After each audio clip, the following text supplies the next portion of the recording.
What happens when you take a classic beloved movie and strip it of all of its personality? Well, you end up with a remake like Robocop 2014. There's more offensively bad remakes out there, but at least those might elicit some anger. Like a robot, here I feel nothing.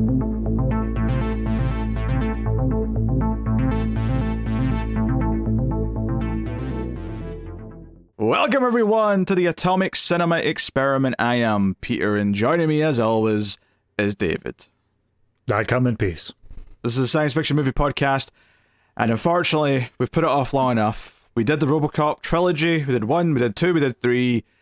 You know, there was ups, there was downs, but the ugly duckling at the end of the road, the trap that we were trying to avoid at the end of that same road was, of course, the Robocop remake from 2014, which is what we're going to talk about today. We will start spoiler-free, of course, as we always do. We'll give you a warning before we get into the spoilers. And if you're enjoying the show on YouTube, please do hit the like button. Or rate the podcast 5 stars on your podcast apps. Get that average up. And to that one person who gave us a 1 star, screw you. Was it something I said? I'm sorry. I didn't mean it. I agree with whatever you think. But no. All those things do help. You can support the show with money over at Patreon and get some bonus content. But I'll tell you more about that at the end of the show. So yeah, Robocop remake came out in 2014, and I don't really remember what I thought going into it, but I did see it at the time. I did see it in theaters. Notably, this was when I had a card that let me go see movies without paying per ticket, so I didn't have to pay specifically to get into Robocop 2014. Right.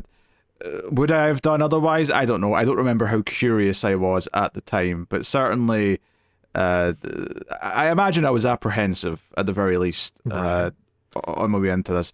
But I assume I don't even think you'd seen the originals when we started doing this batch of movies, but I assume you hadn't seen it. I'm also going to maybe assume that you knew very little about what was in this version, or...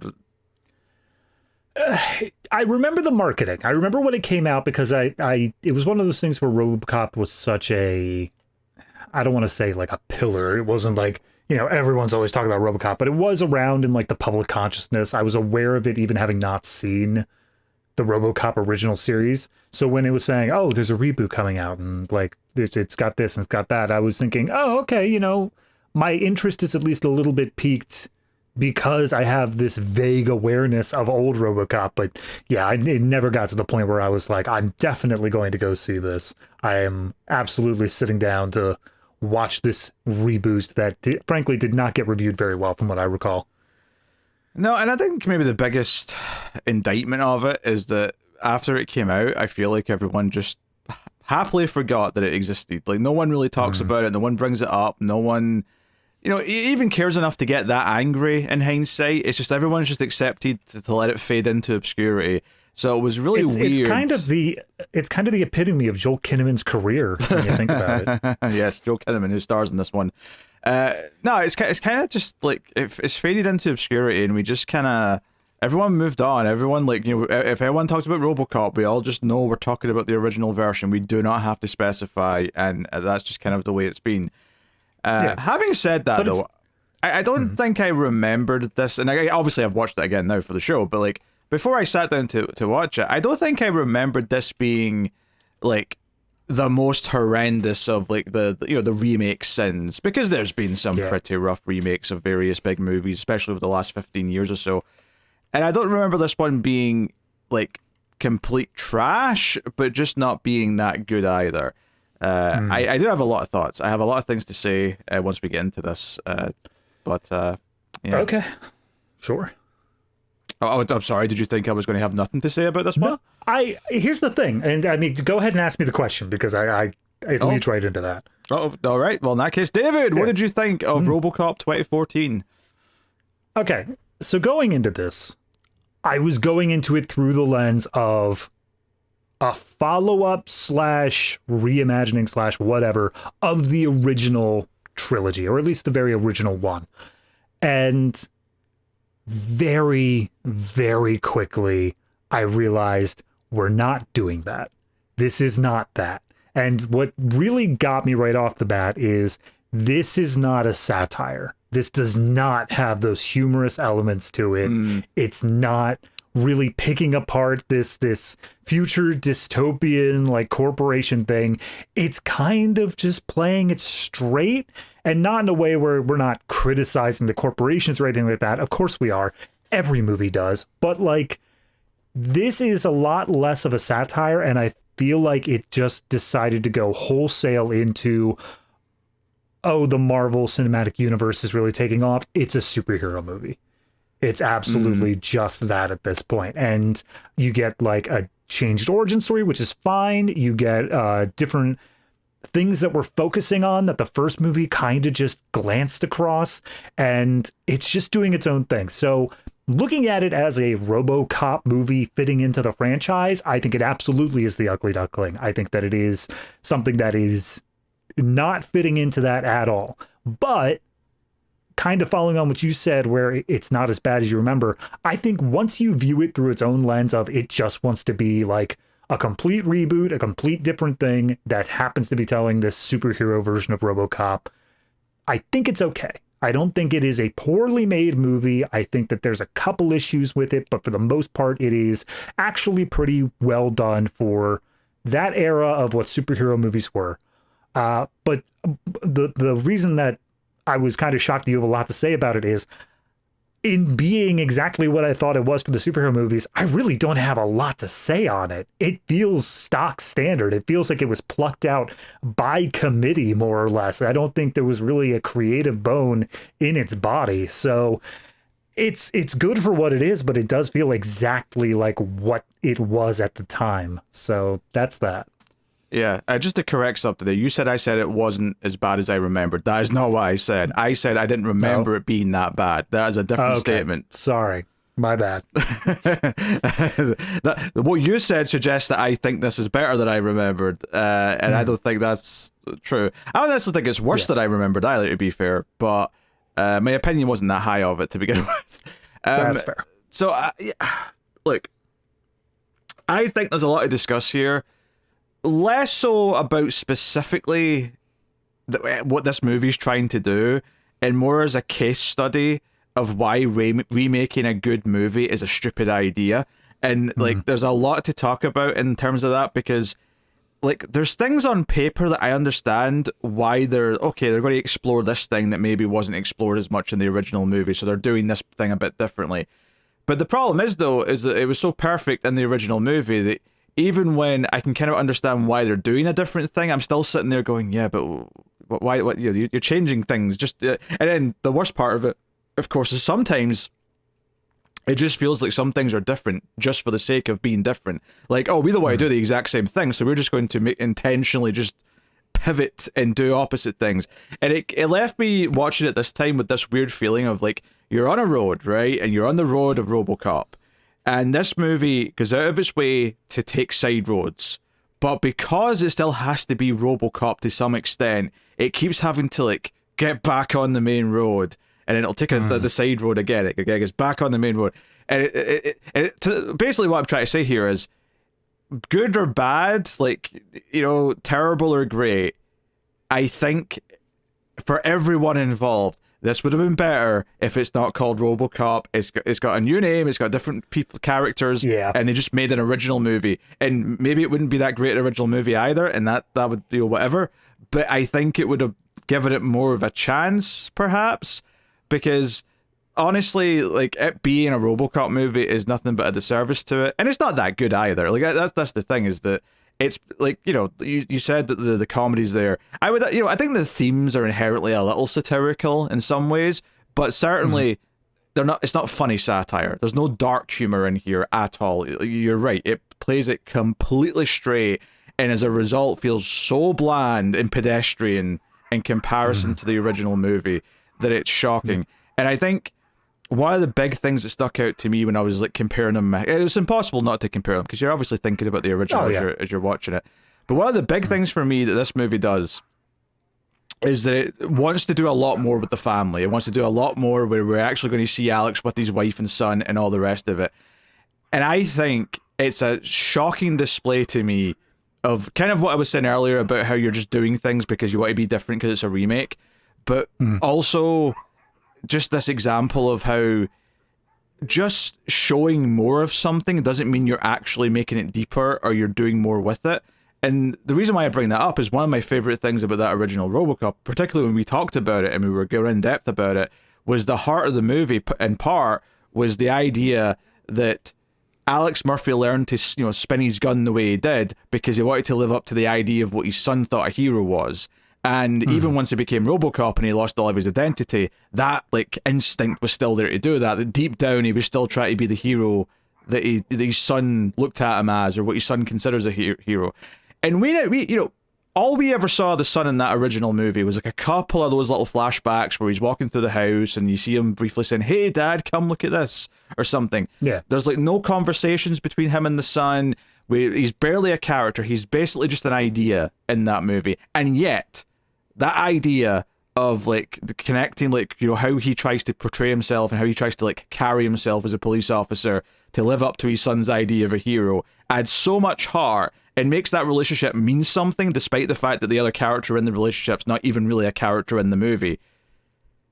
This movie, there's scenes with the child. There's scenes with we're talking about sport game. We both like hockey. We're talking about hockey. Oh, we're going to have the son look kind of scared that his dad's a robot now, and all these other things. And I could not give less of a shit about his relationship with his son. And they try repeatedly, and all of it falls completely flat. And I think it's just a great example of a movie who did something with just a simple idea and gave the character so much depth and weight from a simple couple of lines of dialogue. And in this movie, which is we're going to just keep showing things and doing more, it comes back to we're going to show him with his his wife and son before he goes through becoming Robocop and all that. So we're going to see him have a romantic scene with his wife. We're going to see him be a good dad to his son, and it's yeah, but the thing is, in the original Robocop, they didn't do that because they didn't need to do that. You got that Alex Murphy was a good guy, and it just kind of worked. Here it's oh, we're clearly being better because we're showing more of it. And that's kind of the thing that gets to me in this one, is that they show so many things. They keep doing things where they overly show things to the point where it takes over an hour of the movie until he's actually goddamn Robocop. They spend so much time just overly explaining the entire process and the reasons why it's happening and all the rest of it. So the pacing's a bit wonky in that front. But they seem to think that just showing more of how the things happen makes it more deep or better. And all it does is leave not enough time to actually do the plot when it's time to actually get to plot things. Anyway, I've been talking for a while. On you go. No, you're right. You're right. I'm thinking about it in terms of what you said of those side streets. And I do want to make the comparison that it kind of feels like the backstory version of the Jaws issue, of the Jaws conundrum, where it's we can't show the shark for that long, but showing it less allows the audience to fill in their own ideas. It allows them to extrapolate and make it work better. It's every slasher villain, stuff like that, where it's scarier because the audience is allowed to bring in their own stuff if you show it less. I feel like this relationship's the same sort of thing, where you give them a short scene where it is idyllic. It is exactly the ideal relationship of this kid who's just loves his dad, loves what his dad could do. Obviously, the dad loves his son, and the wife is, included in all that as well. And it's so brief that you are allowed to bring in your own emotional baggage there to flesh that out, to make it as idyllic as you can in your own mind. But when we cut to the way that this is, and we get the idea of, we see exactly how she reacts to the process. We get exactly how she reacts to the corporation doing shady things and all this sort of extra stuff on top of it.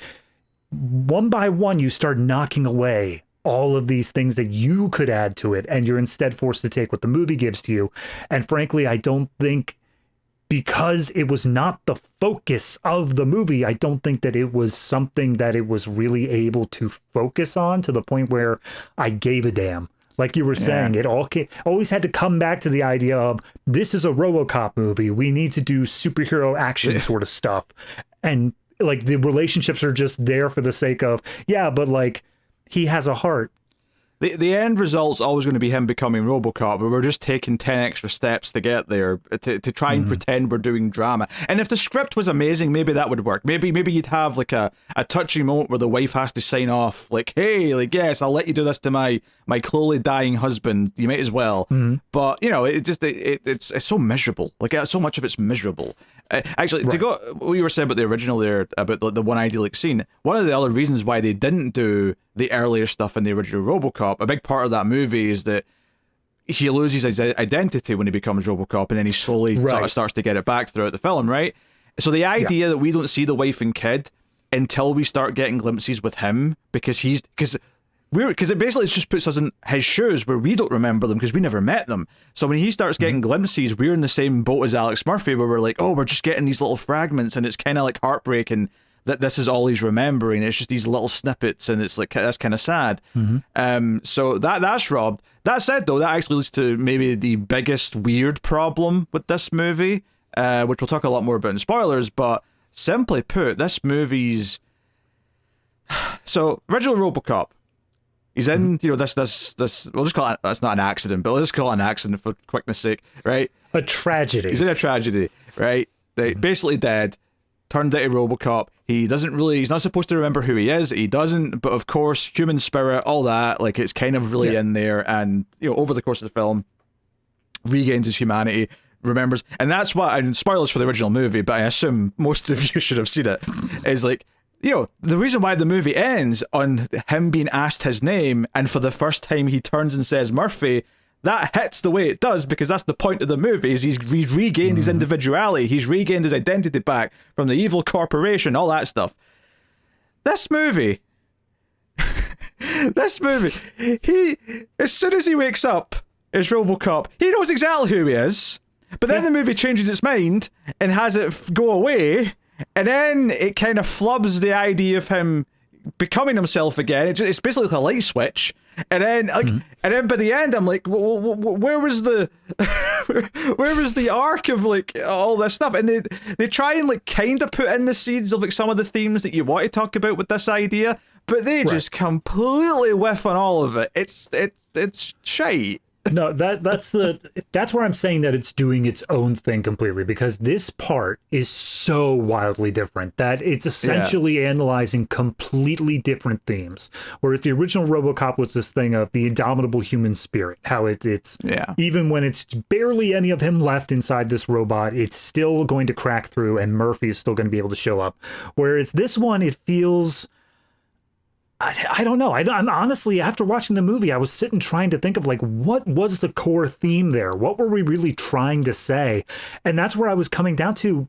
It's just kind of a superhero origin movie. It doesn't feel like there was a theme outside of, he's a good cop and he does good cop things. Well, it's like, okay, I think there is a bunch of themes. There's a bunch of topics it wants to hit on, but I think part of the problem might be it's such a hodgepodge of buzzwords. Like, we're talking about trusting technology, we're talking about, you know, what makes us human, we're talking about fake media and like, you know, like all that kind of thing.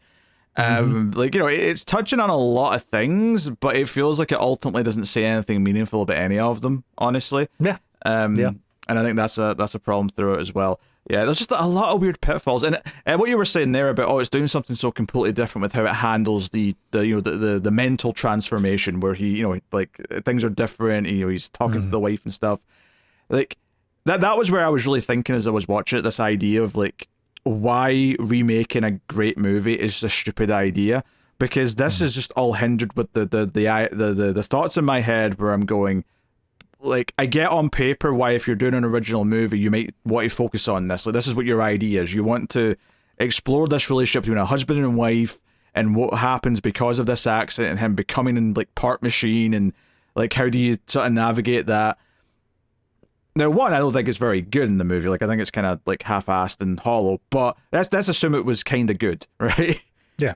You'd have this problem where I'm like, okay, this kind of works, but it's not really Robocop, and now I'm kind of in this weird place where you're like a tug of war, where you're like, yeah, I suppose it's okay, but it's not really what Robocop is. So you like, again, back to why not just make? I don't know why, and because of name recognition. But the problem is that anyone who knows what RoboCop is going to be pissed off at how not RoboCop it is, and anyone who's not going to be pissed off is not going to know what RoboCop is.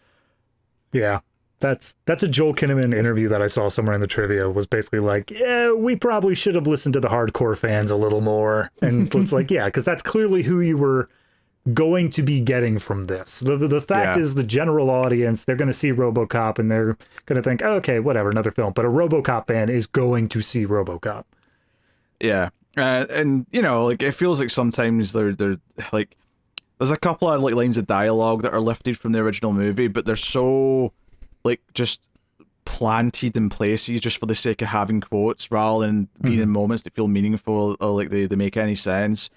And then, I think of course, Jay Baruchel, or that's how you pronounce his name, the media guy, the marketing guy, his entire character is specifically there for, hey, let's make references to the first movie. Well, I was even thinking, he said he's got an annoying voice, so he's got like a sort of dweeby, like, this will be good for our stocks kind of voice. Yep. But what was I going to say there? Oh yeah, they do a thing where when he actually first turns, he's got like a silver suit, which kind of looks like a sleek version, like I didn't love it, but it did feel like a modern sleek version of what the RoboCop outfit was. And then like they have like that guy Jay like show the design of like the final version, and it looks, you know, again like a even more like accurate version of the original suit, right? It's like, hey, this is like a modern take on that original RoboCop suit. And Michael Keaton, who's the head of OCP, or sorry, Omnicorp Corporation, or whatever they're called. Yeah, Omnicorp. Yeah. He's like, nah, people don't know what they want until we show them what they want. Make it black. And I'm like, that felt like the executive like in a boardroom meeting, just saying, no, don't do that. Make it make him look like Robo Batman. That's what we want. I have to assume that at some point in early like pre-production, because obviously the suit design, I guarantee you, was decided upon like before anything was even shot. But I have to assume in early pre-production, they were like, okay, so we're going to have him in this suit or whatever. And an executive's just sitting there like, we're going to make it black. Market research shows we really want it black. And so they just literally wrote the scene into the script of out of touch executive says it has to be black. That's how it feels. That is absolutely how that scene feels. And I'd forgotten about it in obviously the last 11 years, but just as the scene was playing out, I'm like, oh yeah, this is like it's coming back to me. Like the being annoyed in the theater at this scene. Well, see, that's the thing. I'm sitting there, and up until this, it's like you said, it takes like a good hour until he becomes RoboCop. Up until that point, he is wearing a silver-ish suit. It's not as bulky as it originally was in the old thing, but it looked fairly similar. And then when the marketing guy comes in, he literally shows the old suits on screen, and he's like, this is what we're thinking of going with. And in my mind, I don't know why, but for just a fraction of a second, I forgot about the poster. I forgot about the sleek black suit, and I'm like, oh yeah, okay, so they're going to go with this design. And then the next scene happened, and I had that probably exact same feeling as you. It was like, oh no, what have you done? Yeah, and obviously the movie just feels like really hodgepodge in terms of structure and pacing. Like, obviously you've got the bookended stuff, and there's a couple in the middle as well of Samuel L. Jackson playing this like TV host type guy. We'll get to that in spoilers, but the opening of the movie, when it introduces Alex Murphy, like he goes to his police captain to explain how like a sting operation went wrong and his partner got shot, and we get kind of him telling this story, and we get this like, I when I say complex here, I don't mean it's like a super complex idea or story. I just mean it's complex in the sense that he's kind of running through an entire plot that's happened before the movie about how they were chasing this gun runner or whoever he is. And, you know, it ends the way it does and it all plays out. But it, like, you know, it felt like the movie had to stop and do a bunch of flashbacks. And this is after an extended opening scene where Samuel L. Jackson's TV show kind of goes into like an on the streets kind of thing in a different country. So by the time you get to like the 10-minute mark of the movie, it feels like the movie's like going rapid fire through a lot of small scenes trying to kind of like get a bunch of information across. But at the same time, this movie is so much worse paced than the original film.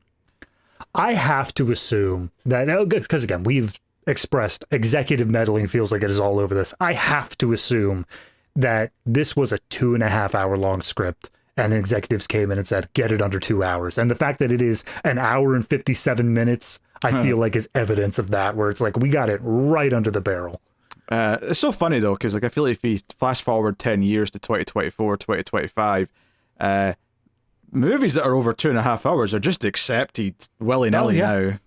Absolutely. It's the at this point it's the thing of fit in as many showings in the theater as humanly possible, and then executives decided, but wait, if they think that it's an epic movie, if they think that it's like the biggest thing of the summer, they'll go see it regardless, and we'll make more money anyway. As soon as multiplexes became a thing, the whole fit in as many showings just went out the window anyway. It didn't really matter anymore. But when has Hollywood ever been up to date on actual things? Like, to fit an extra showing in of like a movie, right, that was maybe 2 hours and 20 minutes, and you say get it down to 2 hours, like, I'm not even sure if that gives you a whole extra showing in that one screen at the end of the day, unless you've got like a super late one. Like, you know, so even the logic's a bit... I mean, you would need 6 showings a day to fit that extra 20 minutes to 2 hours. But keep in mind, a 2 hour movie has half an hour ads and trailers before it, and there's a bit of dead air before that starts as well, just so there's time for the staff to clean the theater. So, like, 6 showings in one theater in a day of a 2 hour movie, I mean, that's taken up.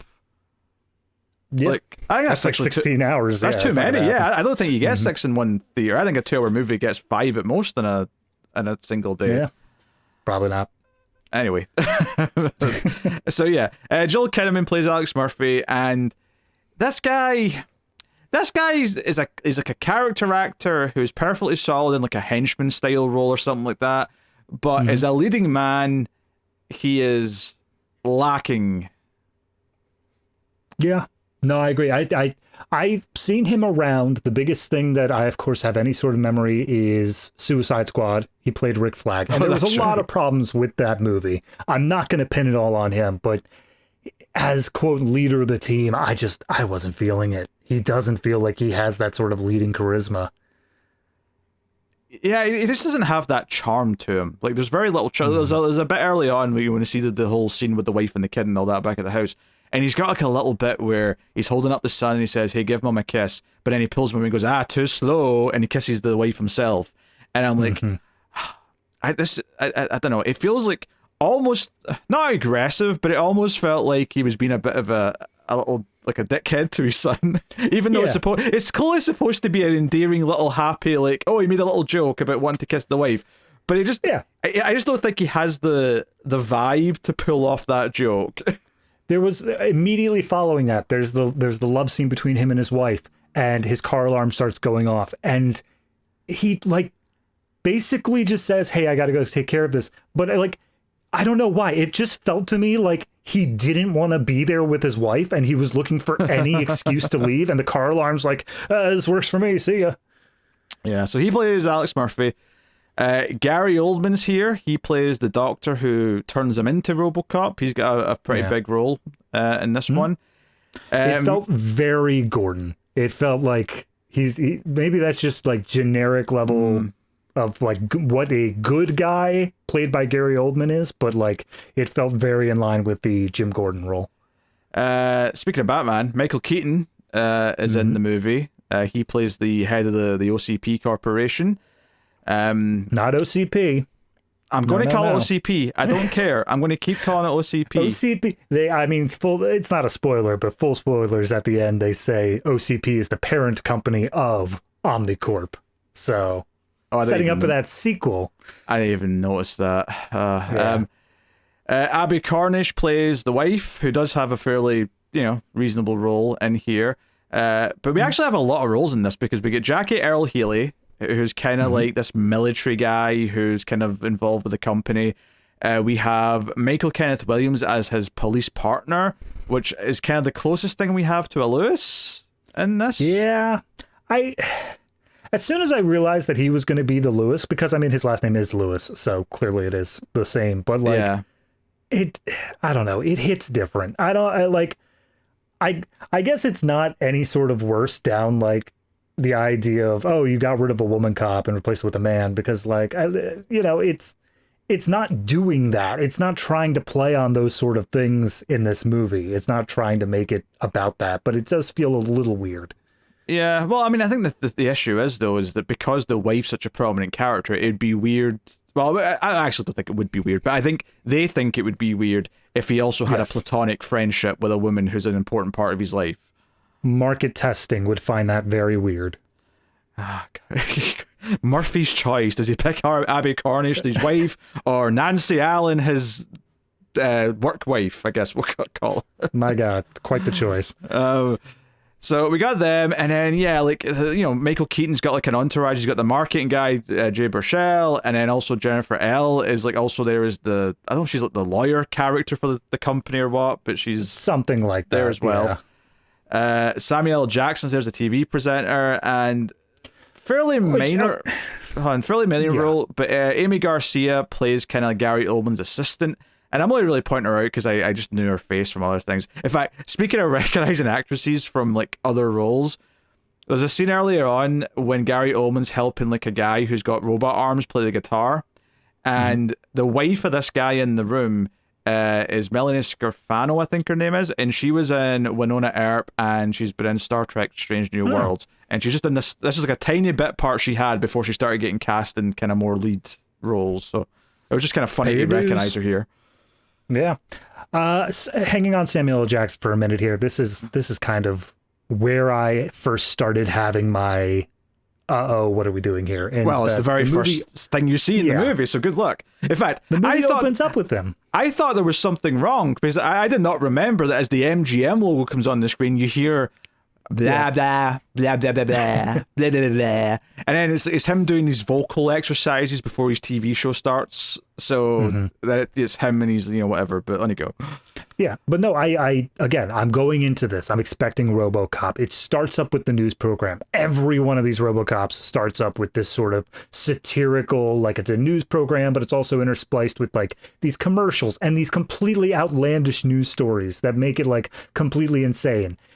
This is just an exposition dump, and it's not like, it may be satirical in the fact that it does feel like overly patriotic and overly like right wing in a lot of ways, very biased in the way it's being presented. But like, I was waiting for a joke. I was waiting for a punchline at any point. It's Samuel L. Jackson presenting this. He could do anything over the top, and it's being played straight. And as soon as that sequence ended and we got into the actual like police stuff, I just got really cautious, I guess is the best word, where I was like, this isn't what I'm expecting. Do I need to adjust what I'm thinking now? I mean, to sum up part of this into one sentence, the movie has no personality, and you feel that very early on. And compared to the original RoboCop, where those news stories are like weird and kind of like funny, and they're like, wait, what? And then you get introduced to everything, and it like feels like this ultra violent version of Detroit.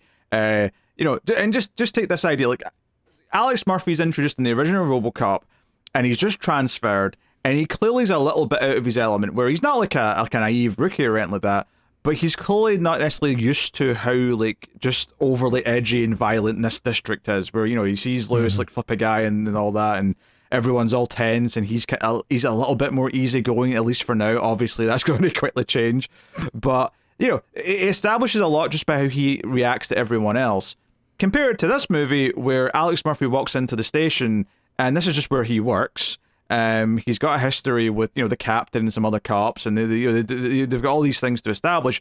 But it just, because it can't just do things with simple interactions where how he reacts to the people around him tells you so much about who he is and about this place and how there's a bit of a clash here.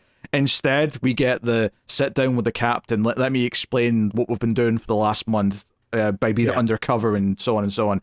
So it's just not as elegant. Like, it just feels so much clunkier. It feels so much more overwritten.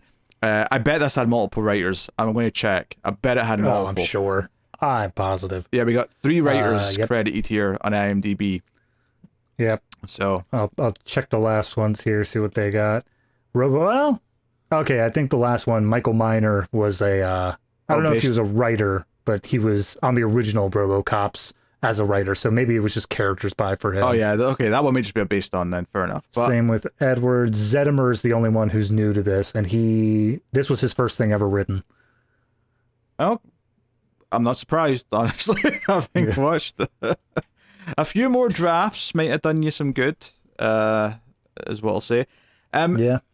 Yeah, geez. I mean, obviously we'll start going through it in spoilers properly, but I think like I say, lack of personality, lack of any kind of like, satirical wit or edge or anything like that, and then just kind of messy like plotting as far as like the science fiction elements go, as far as the human emotion elements go. It feels like it jumps around, and then it spends so much time in doing the origin story, and I think it's right to compare. This is clearly trying to cash in superhero movies.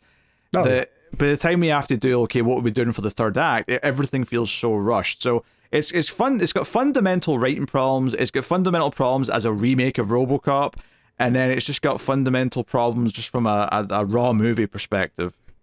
Yeah. Now, I think one thing that specifically got me, though, was how this is something that is set at that point, over a decade in the future. It's set in 2028. Nowadays, it feels laughable at 2028. But it does feel weird to me where the original RoboCop was set in the indeterminate future. It still felt modern day-ish. Yeah. But there was so many differences, so many things that set it apart from reality. Like a corporation literally officially buying out the police force of the city and like running it. Like that felt something that was so completely separate. This one, yes, we've got Ed 209s. Yes, we've got all these big robots and stuff like that. Clearly, we're further ahead in that front. But every other aspect of this world feels completely identical. There's nothing that is really setting this as any sort of like, it doesn't feel like 15 years have passed in the rest of the world. It's just the technological aspect. Yeah.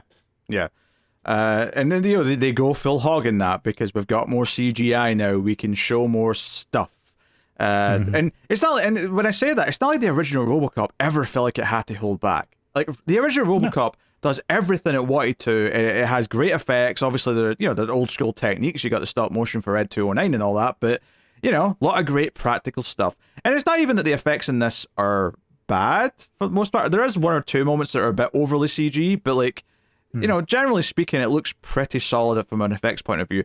I do think the direction, though, is a little bit choppy for the action. I don't think the action scenes are well shot. So I would critique that. But I'd say I do have a big problem with the third act action scene. I think that the big set piece there at the end did feel a little choppy. I didn't have as much of a problem with some of the earlier ones, but those are also played a lot differently because they intersplice it with a bunch of other stuff. I'm like, what earlier ones? You don't get a proper action scene until like over an hour into the movie. Yeah, true. Yeah, okay, I think we should just get spoilers. I suppose I will mention just quickly, they do have the audacity to try and use the main theme of the original film, but they only use it in like two places, and it's like, it's almost like they're ashamed of it in a weird way, where they don't want to like emphasize it. I don't know, it's very strange. Yeah, the moment I don't even remember the second time, but the first time it came up, I remember I was like, all right, yeah, this feels good, this feels right, and then it like immediately stops. They play like maybe 3 bars, and it's like, okay, we're done with that now. And I'm like, oh, okay, well, your score is so memorable. Oh yeah, I don't remember a single thing about any of the score other than the redo of the Robocop theme that plays very briefly twice. So, yep, just wanted to mention that. All right, spoilers for Robocop 2014. You have been warned, which actually means I can say my other complaint here is that we all know Michael Keaton's going to be the actual like final villain, but the movie doesn't pivot to that until like, I don't know, 90 minutes in. It's like so long into the movie before like he actually starts to make like, and there's always a vibe from him, don't get me wrong. You believe that he'll probably do something villainous eventually, and he does, but it takes so long to get to that point. It's just, I don't know. You think back to the original RoboCop, and obviously we have a bunch of scummy executives doing their own stuff, but you don't get a feel for who's gonna be the real villain here? They're all scummy in their own ways, but like you kind of think, and I'm blanking on all their names, so apologies, but the guy who's like primarily heading up the RoboCop. You got him. You got Ronnie Cox, who's kind of the one that ends up being the real villain. You got the old man, who's at the head of the company. You got all these people in play. The Ronnie Cox character is the one that it feels like they're trying to put Michael Keaton into the box of, but also taking over the old man role at the same time, which it's fine to slim down those characters. But the thing about it is we don't have the guy who's leading the RoboCop thing. I guess that's Gary Oldman's character, but he's more of the scientist. He's not an executive. So really you are only left with one character who it could possibly be. And you don't just play into the fact that he's villainous. You got to try to treat the audience like they're idiots for a while. And like, oh yeah, it turns out actually he is a bad guy. Yep. I just wanted to yell about that immediately because that pissed me off too. So yeah, the movie opens with Samuel L. Jackson, who's Novak, I think the thing was. Yeah, the Novak report is his show. And he's basically talking about how, we have these fancy robots that are super safe, but we're not allowed to use them on American soil because there was an act that forbids it. But the military's using them in other countries. That's cut to live footage of these or on-site reporters. And I was shocked here because, Jackie Earle Haley, his character, he's here. And he's running the show and he's talking to the reporters. And he explains something important that doesn't come back up until the last 15 minutes of the movie. It's Chekhov's red wristband. But that was baffling to me that it took that long. But he brings up that as long as they've got these red light wristbands on, none of the robots will ever target them. You're like immune from their advances. Not that they go about shooting innocent people. I mean, we see their POV. They're clearly determining who's a threat and who's not, and so on. Yeah. But because he said that, as long as you're wearing that, you're safe. I'm like, oh, you two are so dead by the end of this scene. That's what I literally said. So you're gonna explode immediately. But then I'm expecting this to be that sort of ultra-violent, brutalist, like Ed 209 scene, where in actuality this is PG-13.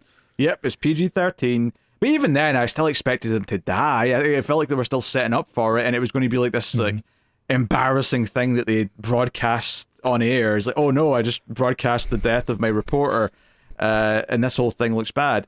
Because the way that scene plays out is that there's some bombers who want to like show them like their attacks on TV. So they're getting ready to jump out the Ed 209s, and so there's some explosions and stuff, and we see the robots kind of shooting at them, and it's really just, that's basically, basically it cuts back to Samuel L. Jackson, and he's basically just like, yes, well, for the security of everyone, the feed's been cut, but you can see here how instrumental the robots were in protecting everyone. There is one bit that I think was what they were trying to hint on, and the reason that the feed gets cut is one of the bombers has a son. The son is watching all this happening, and he decides to go out and also try to fight against these people, but he doesn't have a suicide bomb. He's just coming out with a knife. And he's like a 14-year-old kid. He's pretty young, and we see one of the Ed 209s comes up, sees him brandishing the knife. He doesn't drop it, and the Ed 209 just blows him away. And that's all caught on camera, and the idea that it's like, oh, it's a kid with a knife. He wasn't a threat to this giant robot thing, but he still got absolutely blown away is something that they didn't particularly want to show when they're trying to say how this stuff is, keeping people safe. It's kind of a PR thing. Especially since this entire show seems to be propaganda for these robots. Right. So absolutely. They're trying to hide the less fortunate parts of how this works. But and there's a scene, like a hearing where they're basically explaining why this stuff is banned, and Michael Keaton's having to try and sit there and justify why they should let robots do police work. And he's like, they're efficient, they don't sleep, they don't get tired, they don't do this, blah, blah, blah. And the guy's like, yes, but what would they feel if they shot a child? And he's just like, nothing. And he knows. Click, click, click, click, click, click, click. And like, that's exactly why we can never let this happen. It has to be people. Yeah. People have to shoot the children so they can feel guilty afterwards. Which, look, I get what the thing is saying. I understand the point of the entire sequence and the theming that we're getting at here, but the idea that the American military complex does give a damn about drone strikes is laughable. Yeah, yeah. Well, the thing I was getting at though is this idea of shooting someone. I was like, yeah, because all the cops who have like shot someone they shouldn't have, they all seem so guilty about it.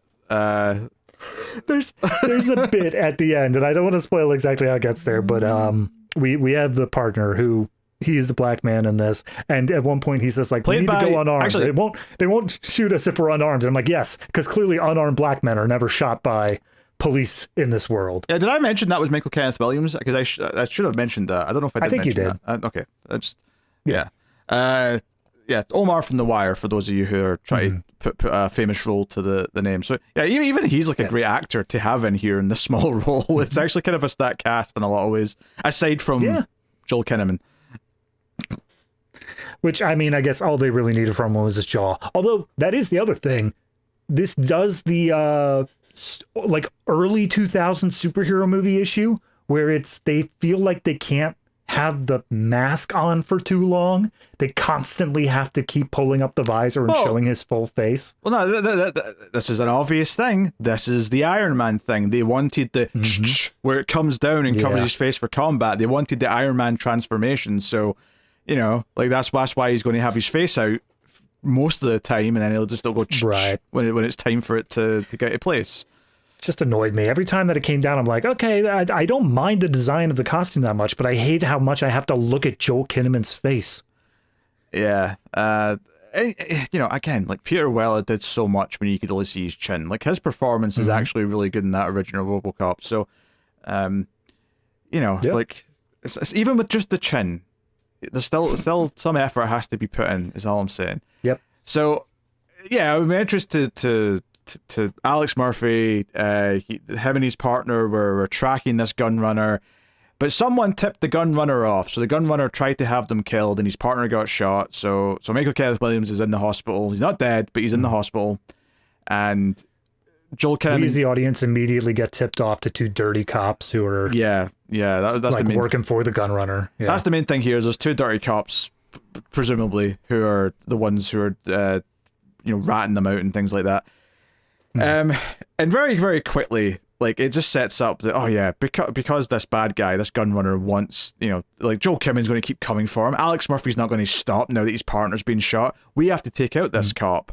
So that sets up, okay, right, Alex Murphy has to get hurt. That makes sense. Maybe you're trying to create some tension by, instead, because, in the original movie, it's just a call they get to go and deal with a crime. So it's kind of like not an accident or happenstance, but it's not like someone that Alex Murphy was hunting. It's not someone he knew and he was pursuing that ultimately killed him or almost killed him. It was an ambush. Yeah. So it was kind of a chance on the job thing. Whereas this is different. There's, the movie's setting up that, this bad guy wants them dead and it's going to happen. So I'm like, so there's going to be some tension or something. We know that someone's planted something on his car. And so the problem with this is, though, right? When you think of the original RoboCop, one of the most memorable scenes in the whole movie is the scene where Alex Murphy gets basically killed, right? Partly because it's so violent and it is so sinister how much the villains are enjoying it and all the rest of it, but it's this extended sequence that really sticks in your mind. It's like really memorable and it's an iconic sequence. Yeah. In this movie, the car alarm goes off when he's smooching with the wife, and he's like, I thought I fixed that. I need to go deal with that. And he goes out to check the car, and when he opens the door, the car just blows up. And part of me was thinking, well, you planted an explosive on the car, the bad guys did. I was like, why didn't it just go up the second they get in the car and turned it on? I assumed that's what was going to happen in the moment.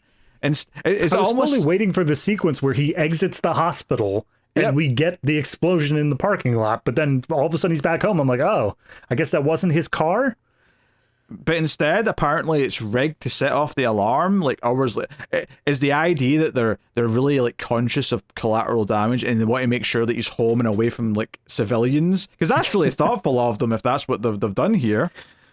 My initial thought, once I was able to process, like, okay, that's what happened, was that by putting it to some sort of a delay, they completely removed themselves from being anywhere near it at the time of it happening. Like, there's no way to tell when the bomb was actually put on the car. Okay, that could be a reason why they did it that way. That said, though, my main problem here, I mean, we're joking about the reasons why they did that, but the main problem here is just how unremarkable it is, and the fact that there's no real build up to the moment. It just kind of happens, and that's it. It's like a generic nothing scene. I appreciate watching it through the first time, the kind of shock of it, because it's not where it's like, even in the scene it's built up, it's all a oneer essentially of him exiting the house, walking over to the car. It's just a slow pull out, and it blows up, and it just hangs on, the car on fire with him laying there as his wife comes out and like dials for help and stuff. And it, in the moment, it feels very brutal because of the detachment of this oneer, the fact that it isn't getting right up on him, it is just slowly pulling back.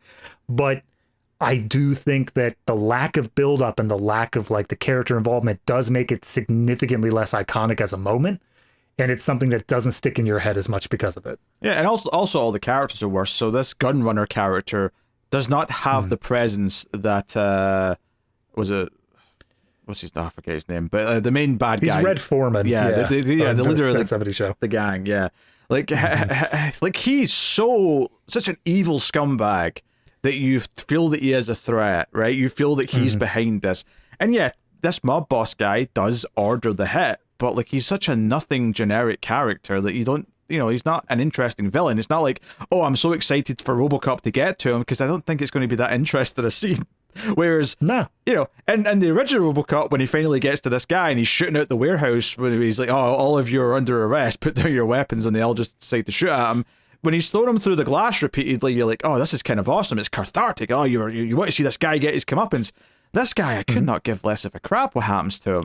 Well, it's because they made him the shot caller, but not someone who gets his hands dirty. Yes. They made him someone who directs the others, but he's not the one that's actually doing the stuff. So, like, you don't get that feeling of, oh, he deserves all the violence that he extracted, because there's that level of separation. I don't even think that's the big problem. I think if it was still that, but he had a good personality and it felt like he was being very malicious. He had a personality for sure. I think the lack of personality is the bigger problem for me, but like, I mean, it's a fair point as well. But so in the meantime, we saw Omnicorp, like basically it's like, okay, they're still not letting us put robots on the streets of America. Well, here's an idea. Why don't we put a person in one of the robots? And that's technically like within the rules because it's still a person. And they're looking at like, okay, we've got all these like ex-soldiers and police who are like badly wounded and missing limbs. Maybe like any of these strike your fancy. It's literally the sequence from Captain America where they're like, who's going to be in this super soldier program? And like they pick out a guy, and then Gary Oldman steps up and be like, oh, but check his psych profile. He's a bully. He has psychological issues. We have to get someone who's good at heart to be in this program. Yeah, he really is the nice doctor from Captain America, actually, now that I think about it. Yeah. Except he lives. Tiny differences. So when this happens, it basically, I mean, it's not, I don't know if it's the first thing it cuts to, but we don't see kind of the intermediate where they find out there's like a candidate that's appeared. We basically just go straight to the scene where Gary Oldman's explaining just how messed up Alex Murphy is to his wife. So we get this really like sad scene of her sitting there crying, saying, I need to understand everything before I decide what to do here. And Gary Oldman's just going through everything that's like wrong with his body. He's lost this, and this. He's probably going to be blind in one eye, deaf, blah, blah, blah, blah. He's going through all this. And she's like, oh, I don't know, like what kind of life would he have? And the woman who works at the company chimes in and is like, you don't really have a lot of time here, by the way. Like, we need to, if we're going to do this, we need to like get to him while he's fresh. Like, if we wait too long, he's a goner.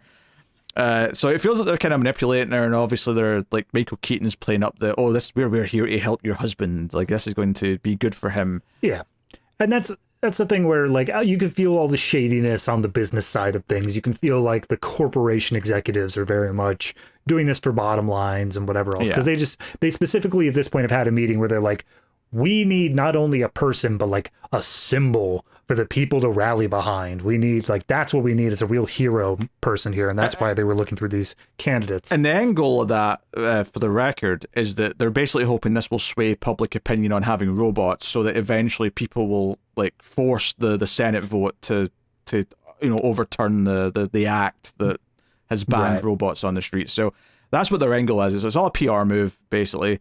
That said, though, it goes out of its way to show that Gary Oldman actually cares about how she feels. He's got all these little hints. It's like, hey, he's actually a good person. He wants to help him. So on, so on. So it skips to 3 months later, right? Now, again, this is the remake problem, because there's nothing wrong with this inherently to just skip 3 months later. But the original Robocop showed the passage of time as he was becoming Robocop with a very memorable and, I would argue, iconic scene where it's all his POV and they're screwing in the visor and he sees a bit of the New Year's party, and it's this passage of time happening from his perspective where he's getting these little glimpses. And it feels not only the passage of time, but it feels like, like something weird's happening to him and he doesn't comprehend what it is. Whereas here in this movie, black screen 3 months later, and then it's just like he wakes up, and it's so different. But I think this is a case of, because of the comparison can be made, because I can look at how creative this one was. Look at what Paul Verhoeven did. He thought about this and made something out of it. This movie just put a black screen that said 3 months later.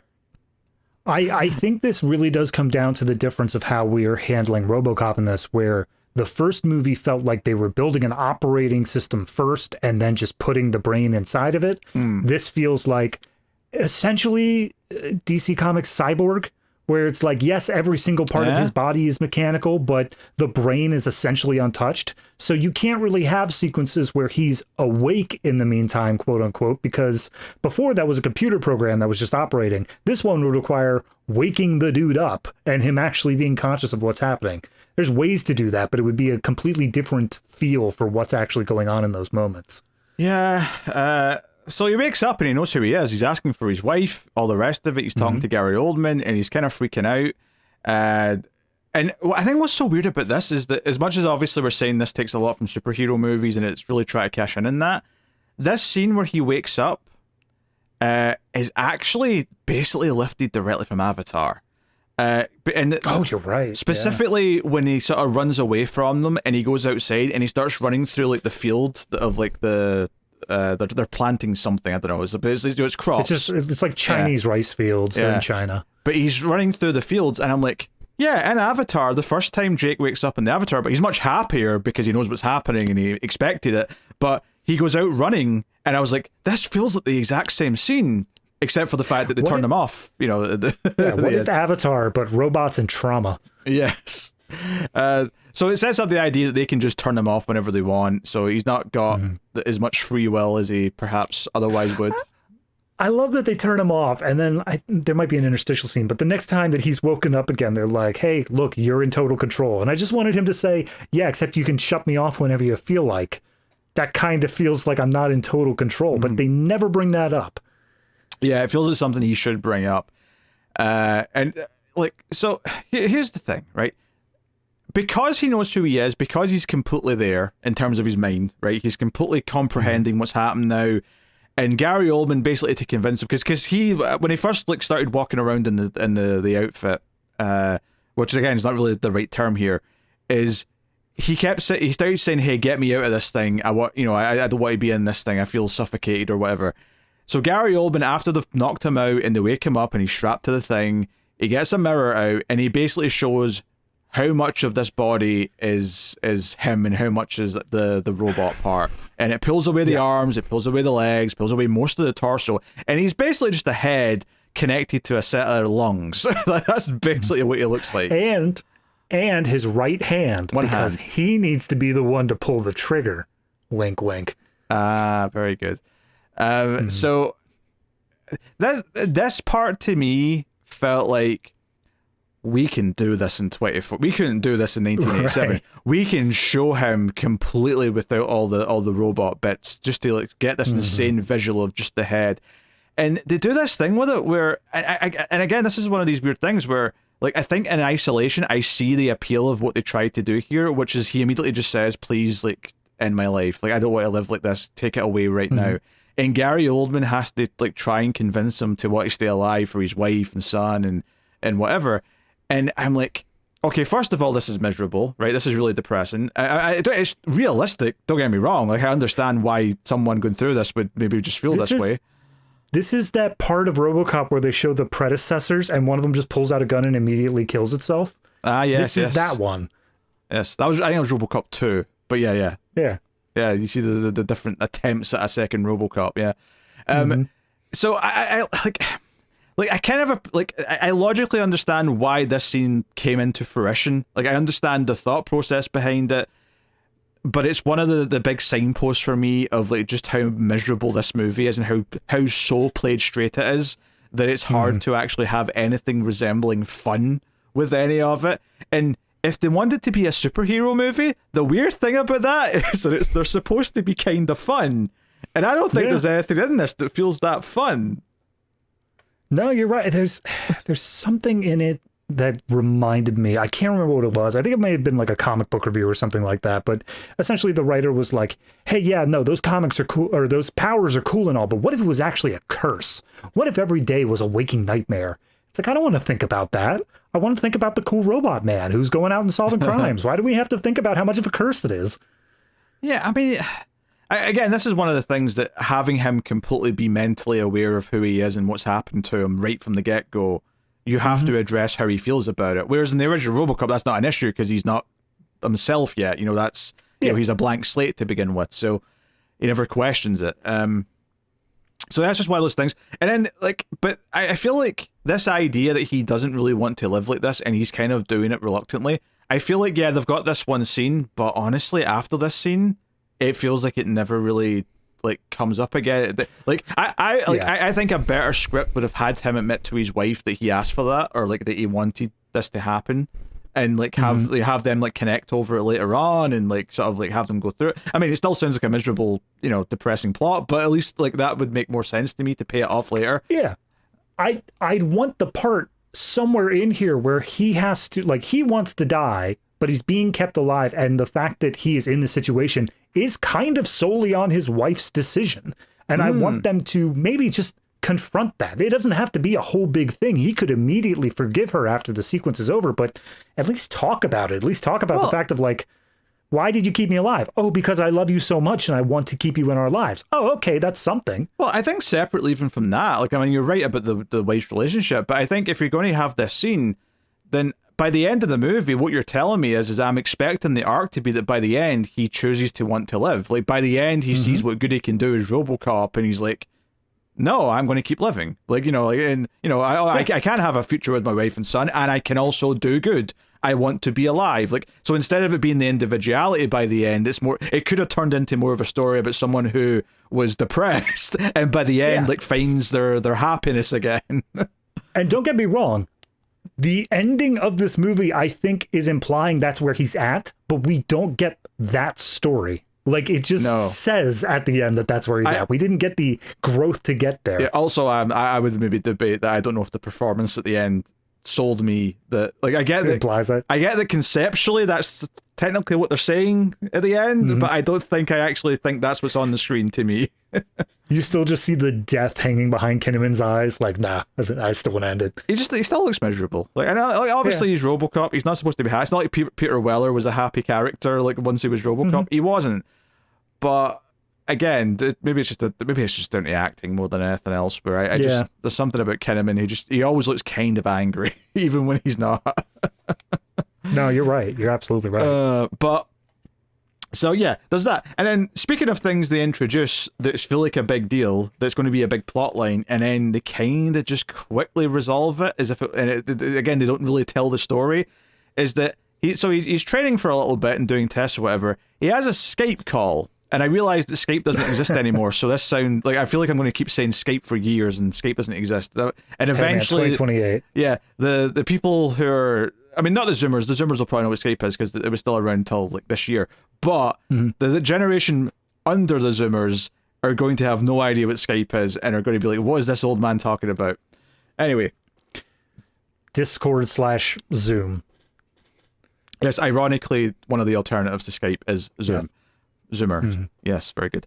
Anyway, so he has this video call with his wife, and it's the first time they've seen each other, because this lab he's in is in China. They mentioned, like, that's brought up, and he's talking to her, and it's very awkward and it's very quiet, and he's clearly a bit uncomfortable her seeing him like this, and she's like clearly a little bit uncomfortable, but she's trying. She's saying, "Hey, it's great to see you again," and so on and so on. Yeah, your son misses you. We all miss you. We hope you're doing well. But he specifically says he doesn't want his son to see him like this, and then he sort of pauses and says "yet," because he realizes that there's no choice. Like, it's going to be like this. And then, more importantly, he like now. We kind of know that his going back to America is kind of based on whether or not he's a successful test in terms of being a Robocop, right? We know he's going to be testing and stuff, but he kind of lies from his perspective, where when she says, "Oh, when are you going to get to come home?" instead of like saying he doesn't know or being honest about what he maybe does think he knows, he just kind of says, "Well, we've got some tests to do and blah blah," and then very quickly says, "Oh, I've got to go. Love you." End call. And he like go, and I'm like, oh, this idea that he's actually like starting to feel nervous about even seeing her in person again, and that he's kind of like ashamed of like what he is now, and that it's like something he's going through. Like, there's obvious subtext there of anyone who's went through some kind of change because they were in an accident or something like that, and they're struggling with that. Like, I think there's ideas here. I think there's some potential there. The problem is, though, is that we just kind of go into the training stuff, which is kind of separate. And then when he does go back to the US and he's like outside the house, there's like a moment of hesitation before he goes in, and Gary Oldman gives him some advice. But then he goes in and it's like, well, that's that then. That's as easy as... Yeah, that's kind of exactly what we were saying in the beginning, where it feels like all of these little side streets of we want to deal with the family, we want to deal with how he feels about them and all that other stuff. It feels like the movie does have a vested interest in trying to show that, but the plot doesn't. The plot does not allow for that. And so whenever we do that, it feels like whatever's going on just needs to be wrapped up, and then we can get back over to, look, he's going out and doing Robocop things. Yeah, he goes... Well, before we get back to the US, actually, he's got a whole big test, because one of the things that it sets up is that Jackie Earle Haley's character, who's there to, like, test him and, like, put him against a bunch of robots and stuff, is that he immediately, for some reason, just doesn't consider Alex to be a person anymore. He's like, "Oh, you're a thing. You're a piece of property that belongs to the company." And I'm like... He's literally that's a human face. You realize that's a human face you're looking at, right? It's one of those things where I'd love to see in his mind the spectrum, because this movie begins with a prosthetic like clinic. It shows these people who have like fake legs and fake hands and stuff like that. I'd love to see where the dividing line is in Jackie Earle Haley's character of like human, not human. Moving on. Yeah, it feels like he's just very thin, because he's so like passionately in this mode of like being effectively a bigoted character towards Robocop, and he's like so gun-ho about wanting to take him down later in the movie when that becomes what his job is. It's almost like he's mad that he's going to be taking over the potential job of the robots that he helped build or helped run. Yeah, that's the thing, is I think that it's implying that, he was in the beginning and we see him quote unquote in control of all these Ed 209s, and they had a smaller version as well that were like humanoid robots. It was M208s. M208s, all right. Or EM208s technically, but whatever. Yeah, and they show him kind of in control of that whole thing. It does kind of just feel like a jealousy angle where he's like, we're taking a step backwards here. Why is this guy being given so much energy and funding and whatnot? And they show the tests, the initial tests that they run, like in a simulation where the robots are able to clear out a room and like take out all these terrorists and whatnot in like 5 seconds flat, whereas Robocop comes in, and when it comes to the terrorist holding a hostage, he hesitates for like half a second, and he's like, there, see, clearly inferior. There's no way to get that to ever work. Yeah, and this leads to Gary Oldman going to Michael Keaton, and Michael Keaton's like, hey, fix this. Like, you're going to have to deal with it. And Gary Oldman's like, look, you told me to put a person in the robot. This is how a person is going to think about what they're doing. They're going to hesitate. They're going to think about the consequences. Yada, yada, yada. And he's like, I don't care. Just find a way to fix it. And the way apparently that he fixes it, which again feels like a big thing to set up, that I just don't think they use in any meaningful way for the rest of the movie is that they bring Michael Keaton and everyone comes to the China facility so they can do their big test where he's going to take on a bunch of robots in a live fire exercise. And they explain during this fight, right, that once the helmet comes down, once the visor goes over his face, that the computer programming now takes over and Alex Murphy just thinks he's in control, but it's actually the robot software or the AI or whatever you want to call it that's taking control, but it's tricking Alex into thinking that he's in control. And I was like, okay, two problems with this. One, it means everything he's doing right now in this action sequence is supposed to be impressive isn't impressive because you're saying it's not really him. So it's like, okay, I've still not seen Alex Murphy do anything impressive then. And we're like, I know we're at the movie at this point, so like you're not doing a great job of winning me over here. But it also means that we're into this weird territory of like, okay, well, that means we have to have him overcome it at some point, or we have to establish how he's going to get through it.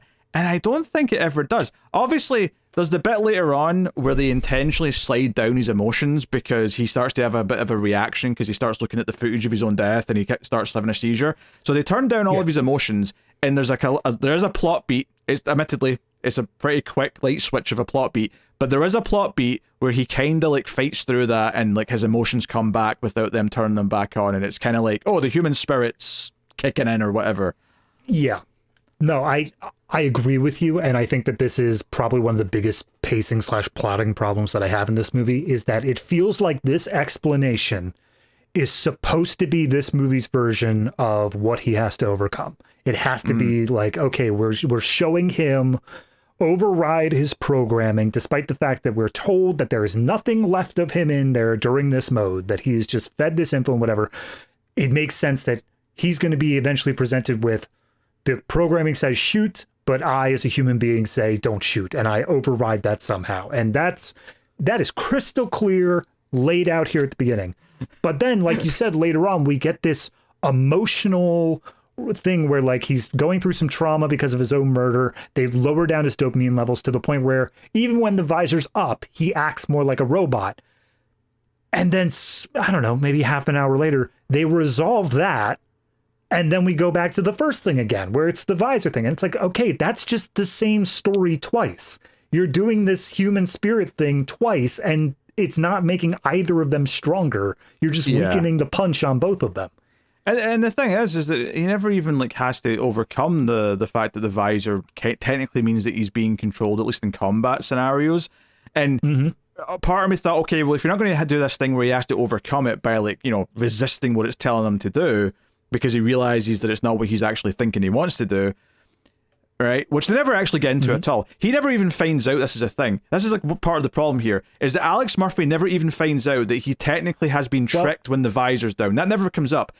But I thought alternatively, though, what they might do instead is play it in a different way, where, okay, it makes him a better fighter when the visor's up, right? Because it's giving him this extra AI juice, which is kind of like helping the fight moves and the skills. So when his visor gets damaged in the third act, and it's technically not there anymore, I thought, oh, maybe they'll use this to ramp up tension, because now he's like, oh shit, I don't have like my extra cheat codes. Like, now I have to actually use my own natural skills to try and get through this, and that make it tougher, might make it a bit more kind of like down to earth and visceral. He won't be doing as many parkour moves, because he's a lot more mobile than the original Robocop. He's doing all sorts of spins and shit, whatever. And it's like, okay, maybe they could use it that way. Nope. It does not come up. It does not matter. He never even is aware that this was ever a thing. I don't think Gary Oldman even tells him. Yeah. I think what we're supposed to get is that the red watch element at the end is part of the visor stuff. I think that that's like the implication, is that the red watch is there. But that feels, again, it's set up at the beginning of the movie. It's not reminded during the section where we get the visor stuff. So it feels like a completely different element that is not being played into the visor stuff at all. Because that's the thing that he actually overcomes at the end, is that he's able to shoot despite the fact that the red watch, you know, bracelet thing is telling him he shouldn't. He sort of fights through it and does it anyway. And that's kind of your big moment there. But that's not, it doesn't feel related to all this stuff in the middle in the training where they set up, oh, technically he's not in control during the fighting, but he thinks he is. And Yeah. that feels like it should feel like a betrayal, like that's like they thought I had free will, but I didn't, but they were tricking me to think I did. That feels like something he should learn and like care about at some point, and it never really comes up. No. So I don't know, strange. Plus, it's the way that they describe it is really confusing as well, because it's not like he only has his visor down during fights. He has his visor down like while he's driving around on his motorcycle as well. So what, like, is he still in control during those moments, or is it just AI crime solving mode at that point? Like, what is the line of differentiation here in outside of fights? Also, they got kind of confusing when they were explaining it as well, because like one guy says one thing, right? Gary Oldman explains, like when the visor comes, because what we've been saying is effectively what Gary Oldman said, which is the visor comes down and it kind of takes over and it sort of improves his reaction time, and Alex Murphy just thinks he's in control, but it's actually the software that's doing all this stuff.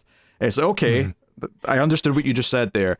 But then Jackie Earle Haley says something, and then the one that really confused me at the end of the scene is Michael Keaton said, "Oh, you built a robot that thinks it's Alex Murphy. I can live with that." And I'm like, I don't think that's really what he said.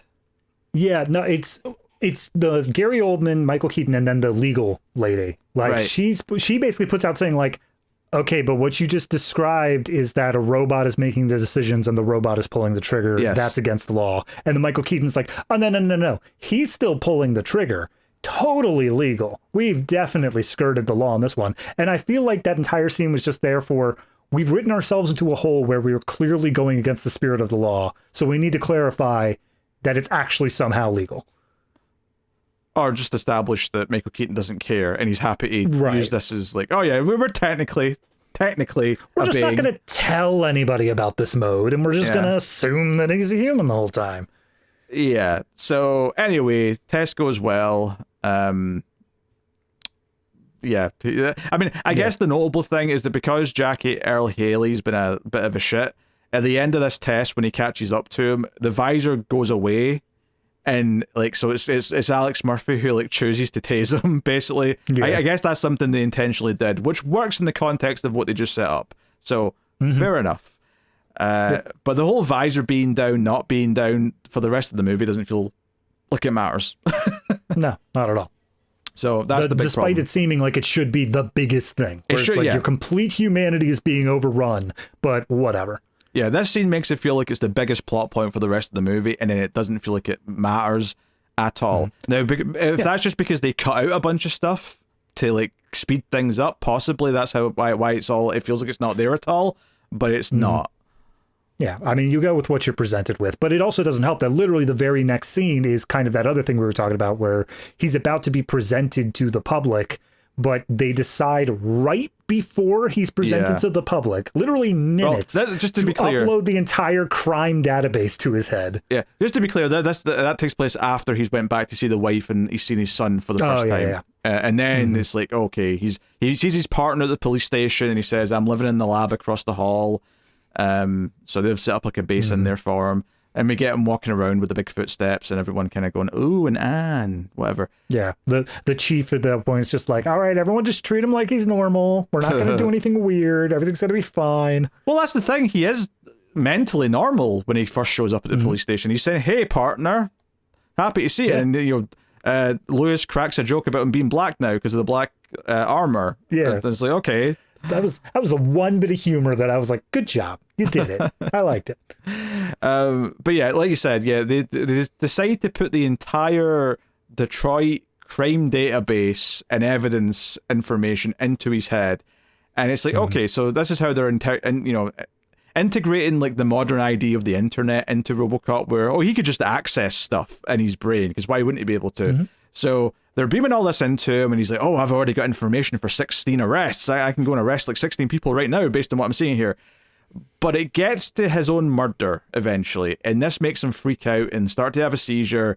And to calm him down, they turn him off first, right? And then Michael Keaton comes in, or whoever it is, and says, hey, fix him. We need to get him out there, like right now. So the way Gary Oldman's able to fix him so that he's acting without the emotions getting in the way is to turn the emotions down. The dopamine goes all the way down to like 2% or whatever he turns it down to.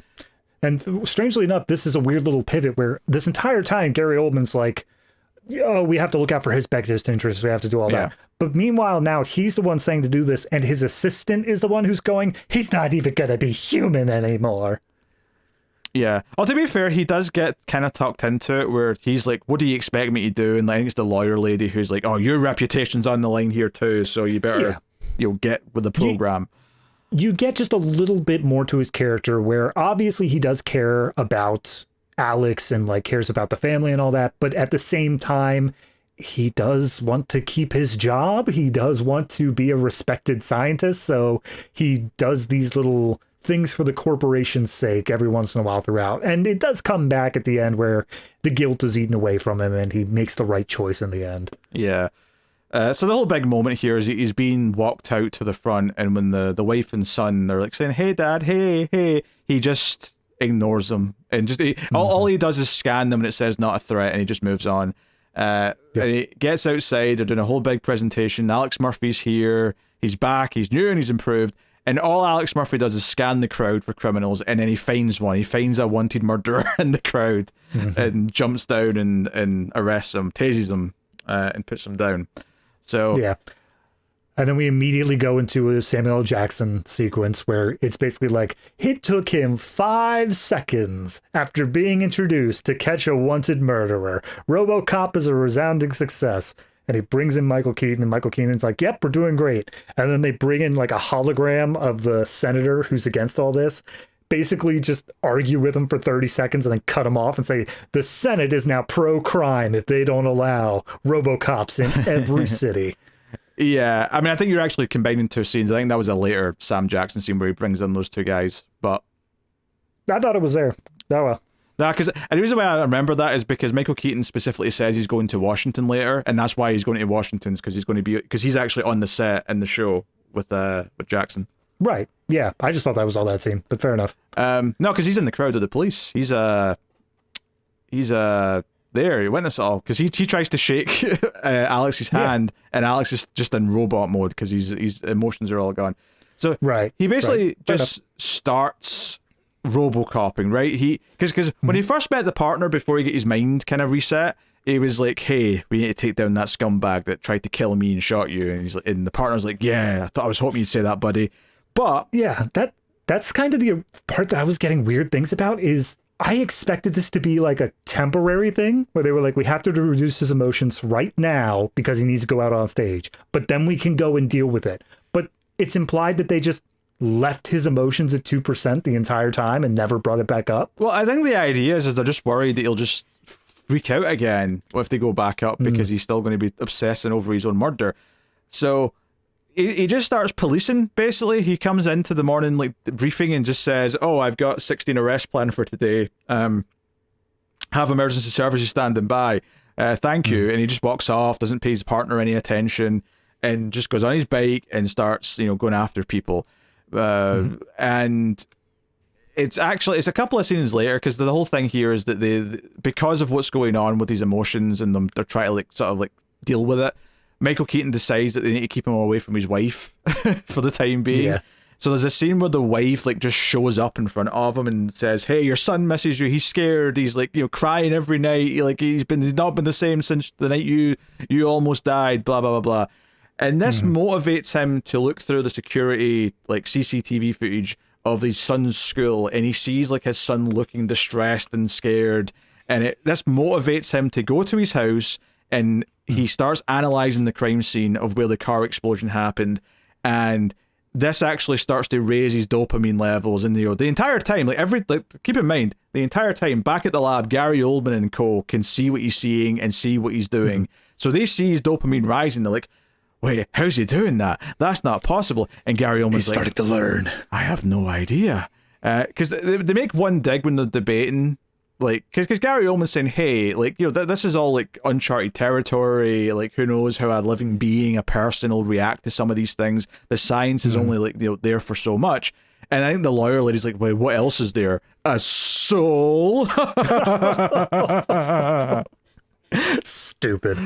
Yeah. No, yeah, I so that previous sequence of him going out with the drug dealers and all that, I I do like that sequence because I think it shows a good thing of how RoboCop's like data processing works. Because it's like, okay, I want to make an arrest on this high profile drug dealer. I don't know where he is. And he looks through all the like CCTV at that time.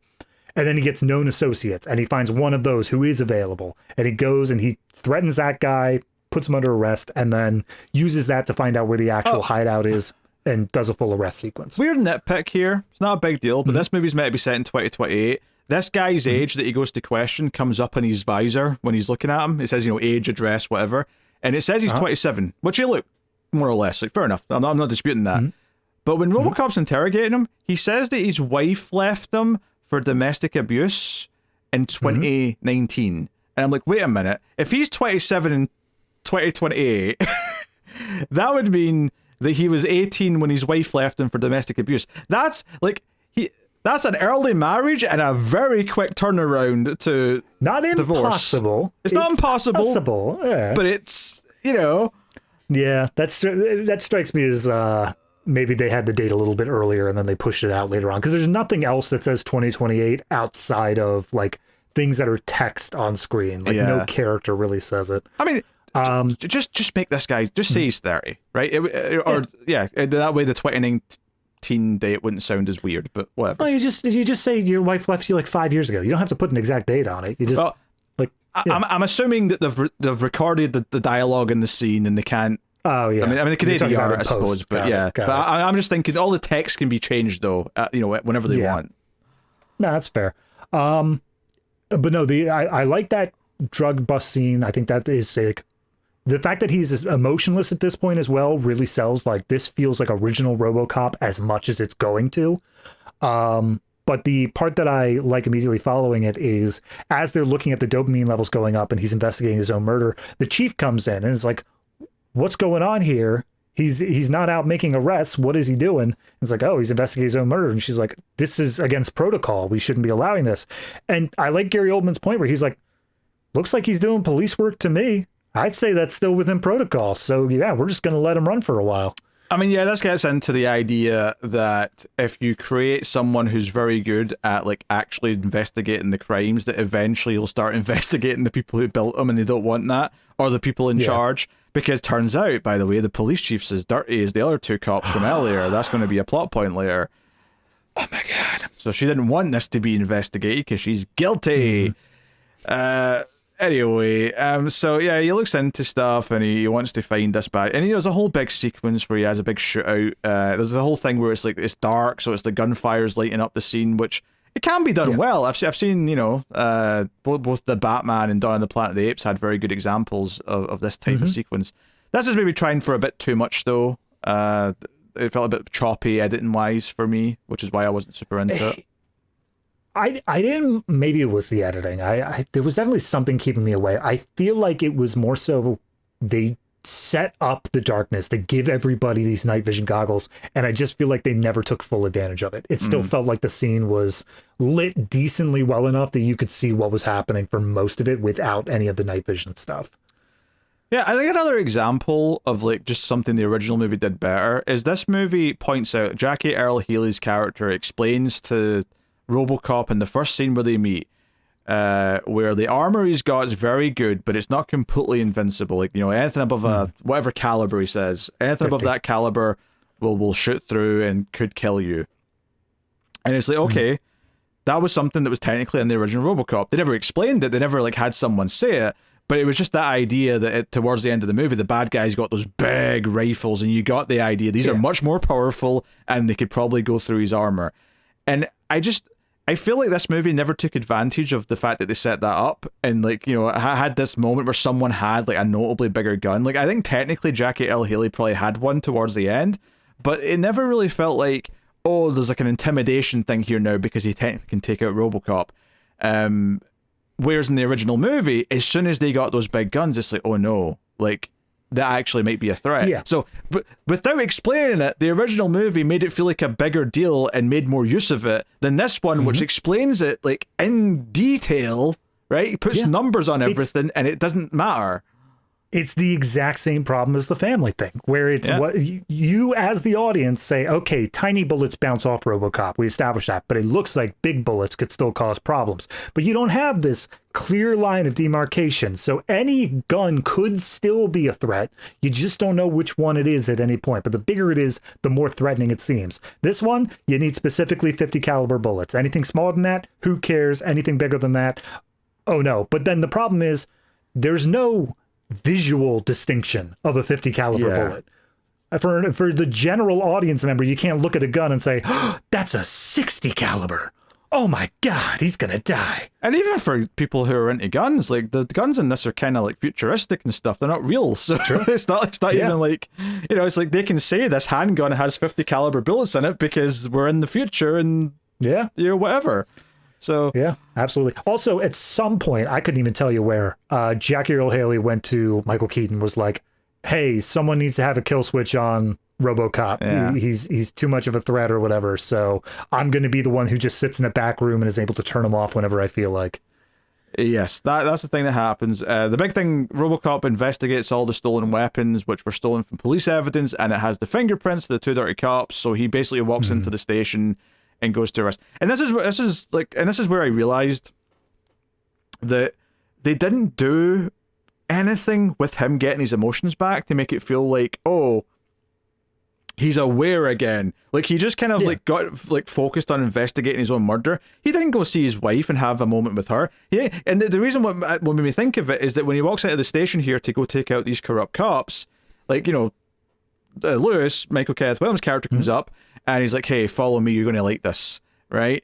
And it's like, oh, yeah, because he's himself again. And that's kind of the first time we actually saw him say something since he got his emotions back, where we actually saw him say, you know, be himself. And I'm like, it's kind of weird that it took another 10 minutes to have that moment, because you'd think he would go to his wife or son, especially since he still has memories of the son crying in the CCTV footage and whatever.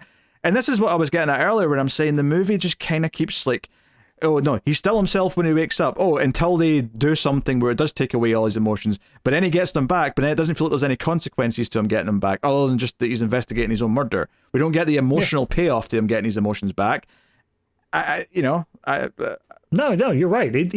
It feels like they keep on setting up these things that are going to be like, oh, this is going to be a big thing whenever this gets undone. This is going to be a big moment. And then they undo it, and it's like, all right, well, that happened. Moving on. It's never focused on with any sort of real punch. It's just that was part of the story, and we're moving on to the next beat. Yeah, and it's when he realizes the police chief is the ringleader of the corrupt cops that he goes to confront her, and when he tries to arrest her, that's when the kill switch is activated to turn him off, and it kind of, this is basically us getting to the third act of the movie at this point, where they spin a public story that Alex Murphy, there's something wrong with them, like he was attacked or something like that. Well, it was during the during the bust of his killer. He did get hit. Like, there are big holes in his body, and they're like, oh, he started malfunctioning at that point. He's a threat. We had to put him down and see if we could fix him up. So the wife keeps calling up and saying, hey, I want to see my husband. Where's my husband? Blah, blah, blah, blah. I'll go on TV, and she does at one point, and she talks because but at this point in the movie they're doing a vote to maybe repeal the act that banned the robots on the streets, and she goes on TV and says, oh, they've been keeping me away from my husband, and that's when Michael Keaton says, like, bring her in, and he tells her this big lie that, oh, he malfunctioned, he went crazy and killed some other cops and blah blah blah, and he's dead now, by the way. So he specifically tells Gary Oldman, like, hey, well, there's a sit down with the group, and they're like, okay, we can't have Alex Murphy investigating actual like corruption and stuff like that. He should have been relegated to street crime, but if he starts investigating corruption, we're in trouble. What should we do about that? And someone points out that the only thing more publicly swaying than a hero is a dead hero. So they tell Gary Oldman, hey, he didn't survive the firefight. He died, and there was nothing we could do to save him. And Gary Oldman's like, I'm not going to do that. And he's like, I'll literally do whatever you want, but we are doing that. So Gary Oldman makes some demands, but then he goes and immediately tells his assistant, like, Set him free. Yeah, no, don't let him be killed. Don't let him shut down. That's what I was going to say. Is Gary Oldman basically thinks in his feet and makes some demands to make it look like he's agreeing. So it's kind of convincing. You know, Michael Keaton is not suspecting that he's about to betray him, but he immediately calls the assistant and says, "Hey, they're going to try and turn him off for good. Stall them." Gary Oldman gets there. He disconnects the kill switch, so now they can't be turned off remotely. That's important. Like that needs to be dealt with. I guess that's that. And that's what's make Michael Keaton think that he has been killed, because once it's disconnected, it's like disconnecting a heart monitor. He's like, oh, guess he's dead. I'll tell the wife. We're so sorry for your loss. So Alex Murphy's kind of pissed at him. He thinks Norton, which is Gary Oldman's character, lied to him about some things. And he kind of did, but he's also been the one who's been on his side like the whole time. So just very quickly, let's just deal with that. But it's like, okay, time to go after Michael Keaton. There you go. Gary Oldman basically just has this crisis of conscience. He's like, hey, I'll go in front of the news. I'll do whatever. And he's like, whatever. I don't care. I'm going to go take out Raymond Sellers because he just tried to kill me. Yeah, effectively, yeah. And because the wife and son are there talking to him at this time, they end up becoming kind of hostages. Kinda, you know, they're there. Yeah. Security locks down the building. They're not allowed to leave. And the wife is like, this has something to do with my husband. I'm pretty sure. Yeah. And Robocop comes to the building. There's Ed 209s all over the place. So the big set piece here is that he basically fights a bunch of Ed 209s, like not just one, like the original movie. He fights like 5 of them, but he's doing it by like hiding in between the legs of one of them. So the other Ed 209s are shooting an Ed 209 and you know, he has to shoot off his own arm at one point because an Ed 209 lands on it and he can't get it out, so he just takes his gun and shoots it. It's a whole thing. And then we get him making, someone makes a call over to his cop friends, and the cop friends come in to help run a distraction from one of the last remaining Ed 209s, because again, they won't shoot an unarmed combatant. They won't shoot anyone who's unarmed because they don't present a threat. So they just stand in the way of Robocop and the Ed 209s, and therefore the Ed 209s are completely defunct at that point. Yeah, and they re-establish the whole red bracelet thing, which has not come up again since the original scene, but they re-establish it because when Jackie Earle Haley shows up, Robocop tries to lift up his gun, and he can, and he's like, what? Yeah, look at my red bracelet, dickhead. Like, I wrote this programming. You can't do that to me. So then Michael Kenneth Williams just comes in and shoots him, basically. Yeah. End of him. That's the Jackie Earle Haley thing. And I swear to God, I thought I missed something, because I think it's 3 shots are fired. There's him, there's Michael O'Haley, there's the buddy cop, and then I swear to God there was another body that was dropped at one point, but I could not for the life of me figure out who it was. Just someone that was with Jackie Earle Haley, like a red shirt? I mean, maybe. I just, that's the editing you're talking about, though. Like, I just could not follow that sequence.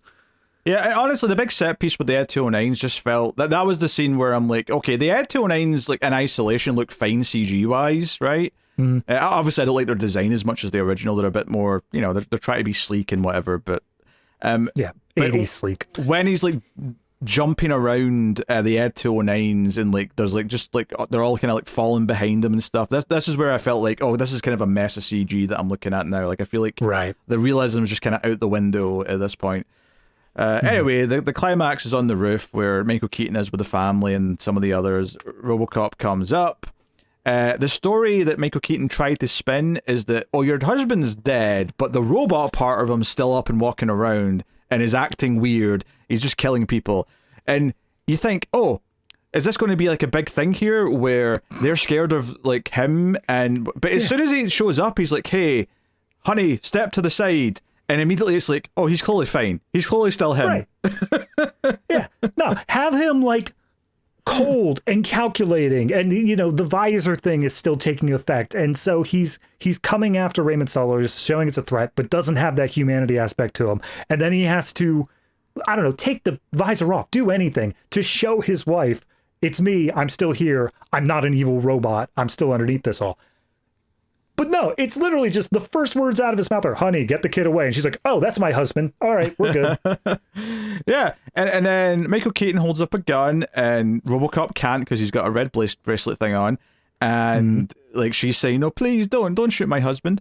And Michael Keaton, just to establish that he's evil so we can enjoy him getting put down here, he like points the gun at the family and says, or maybe I could shoot them. And I'm like, wait, why are you a maniacal villain? Or like, you like, obviously there's been like a darker side to you that we've seen come in the whole movie, but there's a difference between that and just like, I'm going to shoot your wife and child because I'm evil. Yeah.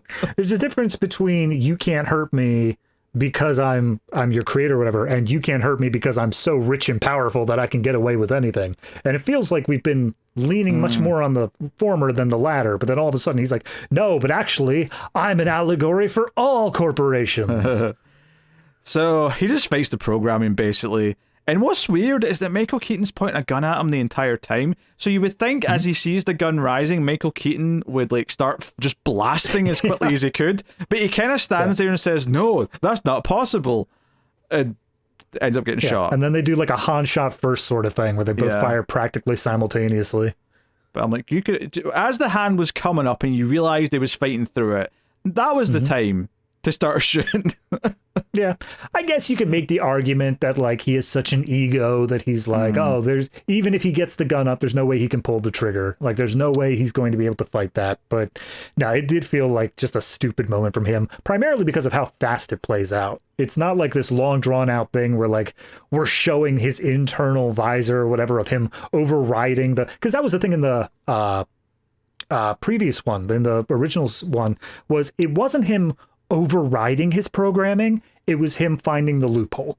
Yeah. It was the fact that he's not allowed to kill OCP members, the guy who wants to kill gets fired, and therefore he's allowed to kill. So you see that visually play out in the visor. This one, it's just the struggling up and down of his arm, and then he pulls the trigger. There's nothing to say what he's actually doing on the inside or anything. It's just willpower. I guess he's strong enough. Yeah, it's just the willpower to fight it. He was like, I'm going to point it at you, and then shoot.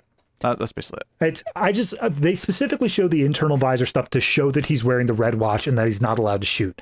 I just wanted them to follow up that visual of showing him overcome it, like that it like glitches out or something, and we're not allowed to see like what it is actually showing on the internal visor. Like it does something, but it just doesn't do anything. And this is your big climax, epilogue stuff obviously aside, this is the big finale. So you see some time has passed.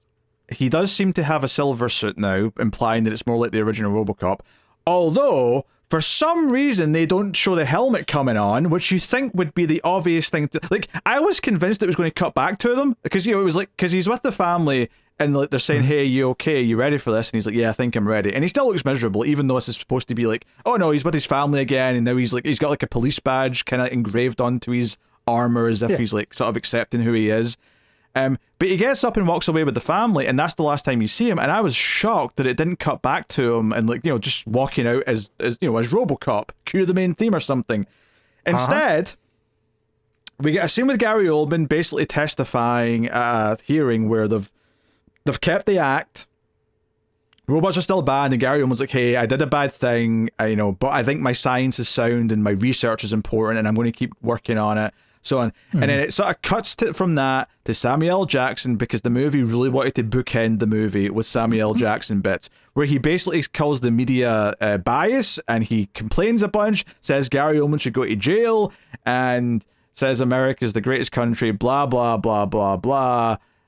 Cut to credits. And like he goes so over the top with it of like, America has always been and will always be the greatest country. It's so close to being that satirical level of like so over the top that it is funny, but the fact that everything else was played straight, and the fact that this is the last thing in the movie, I'm like, I feel like you're just playing this straight still. I feel like this is like, in the future, this is just what this guy is. It's not meant to be this funny, this is over the top. This is just how he is. Now, I've happily never seen any InfoWars, but is this meant to be a little InfoWarsy? I mean, I don't think InfoWars was as big at this point where this movie was made, but yeah, I think it's supposed to be playing on that. But I mean, like, even InfoWars is like, I don't want to say tame, but like it's kind of the norm in that circle nowadays, Sure. It doesn't feel like it's going over the top. And maybe that's just, how parody is dead because real life is just so screwed up all the time, but like, yeah, I just wanted them to take it that extra step to point out that this is definitively a joke level of craziness. That doesn't feel like a joke. But honestly, like this Samuel L. Jackson stuff is clearly the only real attempt in the movie to do something like was in the original. This is basically replacing all of the news bits, even the fake ads that would appear, on the TV. Which reminds me, actually, that some of the lines that were brought up for reference sake. When Jackie Earle Haley like shows him losing the first test, he sort of leans over to Gary Oldman and says, "I wouldn't buy that for $1." He said the line, right? But the one that bothered me even more is that when he's struggling to like put up his gun at the end to Michael Keaton, and Michael Keaton's like, "Aha, you can't do anything to me," and Joel Kinnaman's like, "Dead or alive, you're coming with me," and I'm like, oh. It's so frustrating because it's like, here they're just lines that are there for reference sake, right? Whereas in the original, the "buy that for $1" was like a running thing on the TV, and the "dead or alive, you're coming for me," it was actually the thing from the kids' TV show that his son liked, and that's why he said it, right? It fed into like one of the main heartfelt parts of the movie. Here it was just, like, "I'm going to get you, bad guy." Again, it's actually a really good example of it just playing it so completely straight that it's uninteresting and dull. Yeah. No, absolutely. I there was a bit earlier on where he's going to visit the kid, and like, this is just before like everything kind of kicks off. He goes and visits his kid, and the kid says like, "Hey Dad, I was recording all the hockey games that you missed in the meantime. We can watch it." And like, part of me wanted them to just say like, "That's piracy, son, and that's against the law," and like, just make a joke out of it. Do anything. It wouldn't make sense for the scene, but I was so bored by that point where I was like, do something to make this entertaining. Do something that's like an actual identity here. I had to watch this in 3 chunks. I couldn't sit through this in one sitting because it was so boring. I watched this on Tubi, and Tubi has ad breaks like automatically split in there. And every time that it hit an ad break, I was kind of like, okay, I'm going to actually like, scroll on my phone for a minute and do something that provides any amount of dopamine in my brain, because this is giving me nothing. Yeah, this movie turned our dopamine levels down.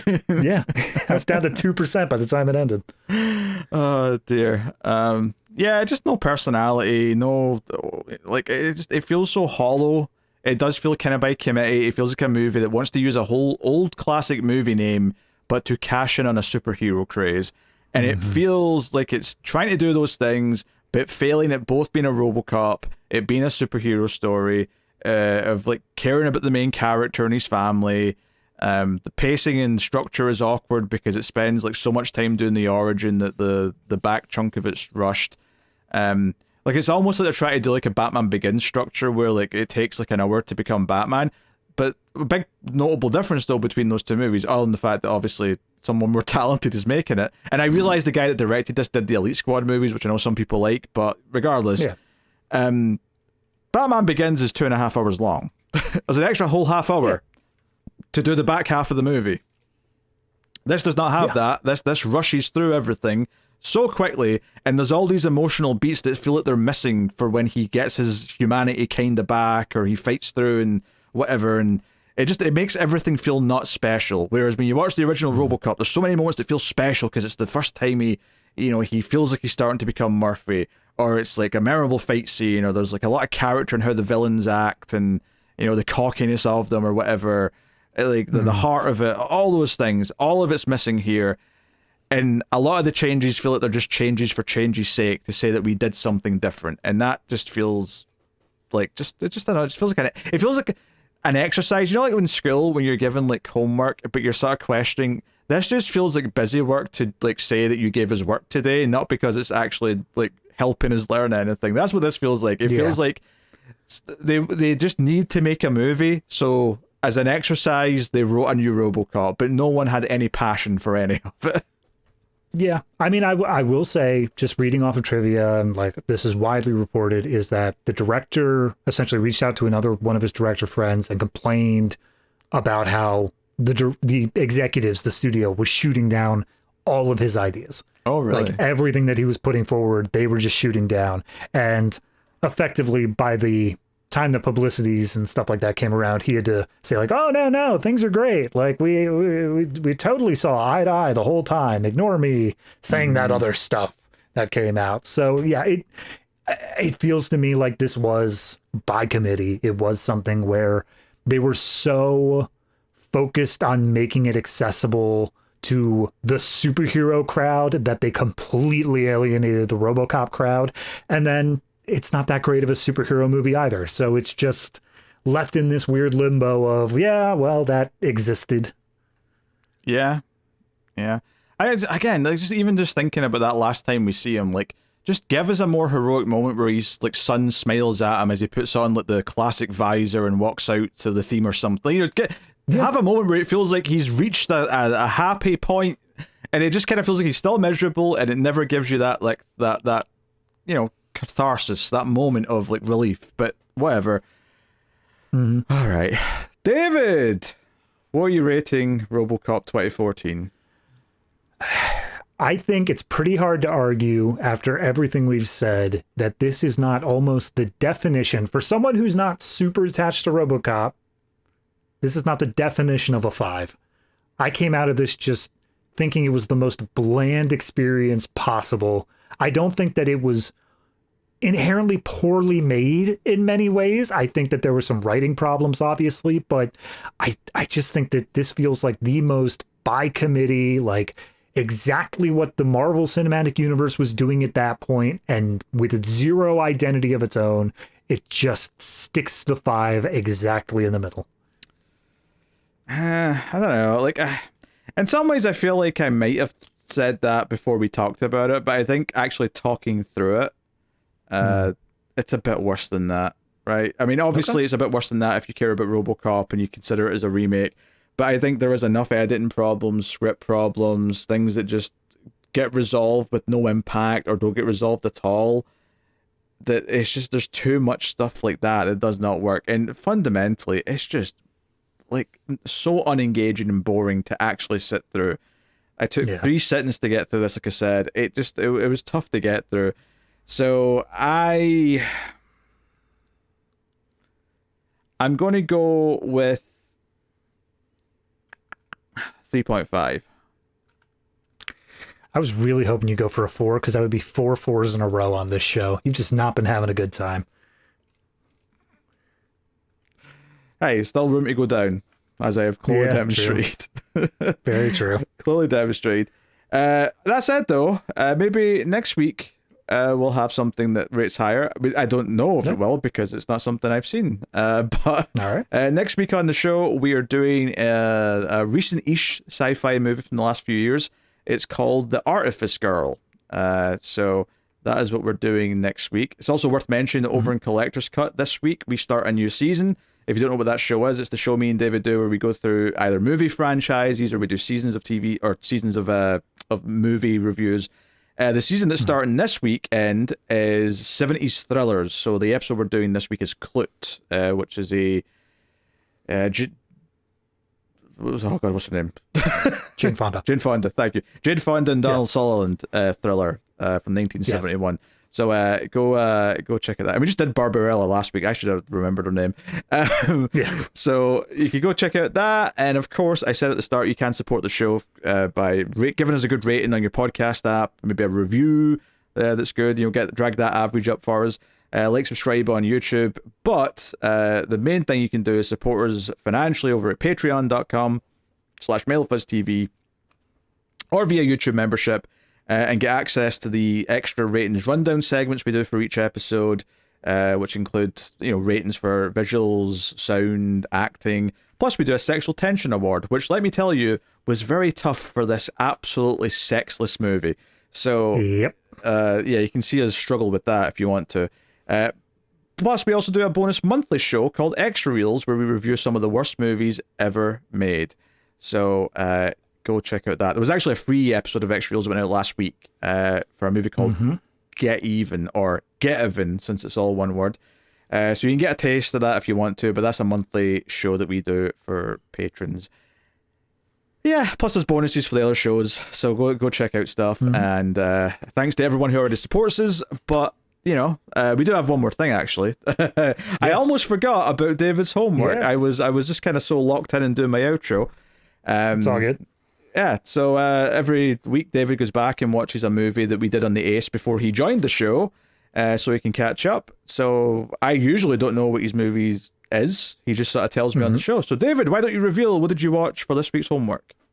Well, I decided, first and foremost, I locked in and decided to do the Total Recall remake, because this just seems to fit this exact era. However, and then I realized you guys have never done that. You never went back and did that. So that was out the window. And so I thought, okay, what's another 80s property that waited, I don't know, 27 years and then did a sleeker remake of in the mid 2010s to see if they could cash in on some of that nostalgia bait. I did Tron Legacy. I had seen Tron Legacy before. I will admit that I did not give it my full attention, as it was just on TV. I was like kind of half paying attention. Oh, actually, I recognized some stuff. Quick question: have you homeworked the original Tron already? I did. Okay, yep. I was just checking. Yep, that was back before the 80s countdown. I got that one done. But yeah, no, it was definitely. It was more than I expected it to be, based off of having just recently-ish watched the original Tron. Because the original Tron, while it did have all the visual spectacle for the time period, God, was it dull and boring. Like, there was nothing to latch onto character-wise in that movie. It was such a slog. This one, at the very least, it felt like they had basic story structure. It had stuff to latch onto. I appreciated the new lore that they were dropping there. My biggest critique is, despite how good everything in the movie looked, they were about 5 years too early on the de-aging software of Jeff Bridges, and that is never not distracting. Every time he comes up, and they were proud of it too. They were showing it off. It was always a distraction every time that came up. So yeah, that's one pretty big critique there, but the rest of it is perfectly fine. I really did not mind it that much. Soundtrack is very good. Obviously, that was Daft Punk. They did a great job with that. I will say, for anyone who's expecting Tron Ares, I am actually getting married on the day that comes out. So we will not be doing it immediately. Yeah, I mean, you can still expect it, just not in its theater run. It'll be something we do once it hits, VOD and that. Yes, but I did figure, I'll get it done for whenever we end up doing that. But no, I think Tron Legacy does have a quite a bit more to offer than I think the original Tron did. It's a good example of kind of that soft reboot where you don't need to have seen the original, but it does help, and it does kind of its own story on top of it. So I'm gonna say 7.5. I think that's kind of where I'm landing at it. It's a bit more positive than I think I was, frankly. You were at a 6, but Tara was at a 9, so... Well, I mean, no accounting for lunacy, okay? All right, no, I probably would be in the 8s if it weren't for DH Jeff Bridges. Like, no, it's so bad. Yeah, it was just a bit hollow for me, and in some ways, I think the original movie looks better, just because, like, obviously it's not as pristine, but that's kind of more interesting to me. It's more charm to the visuals because of how they're doing them. Whereas when it's just all CG, I'm just kind of like, well, it's just all clean and digital. It's whatever. Music was good, but I think the storyline, the script was just a little bit on the thin side, which honestly is the same problem I had with the director's next film, Oblivion, which I feel the same way. Great music by M83, love the soundtrack, I love the vibe that it's going for, but the script is just like a hodgepodge of other sci-fi movies thrown in a blender and like churned out on the other side. I've been holding off on Oblivion. I didn't realize M83 did the soundtrack. I might have to check that out just for the soundtrack. Yes. Soundtrack is very good. I like that quite a bit. But it's full of tropes. You'll constantly be going, oh, they took this from this movie, they took this from this video game, and so on and so on. Right. But anyway, that's the show, everyone. That's been the Atomic Cinema Experiment. Like I said, we'll be back next week with The Artifice Girl. Hopefully that's an interesting movie. I do know the vague premise, but I'm not saying it just so I'm not spoiling it for anyone who wants to go and check it out blind. Because I know some people go and check out the movies we're going to do. So that's The Artifice Girl next week. 70s Thriller season starts in Collector's Cut this week, so check out that. And yeah, we'll see for all these things more. Also worth reminding you that going forward, there will be an Ace and a Collector's Cut every week. No more weeks off. This is the first week of having both at the start of this new future. So look forward to that. But that is the show. Thank you once again for watching or listening. We always appreciate it. Keep watching science fiction and computer ad salsa.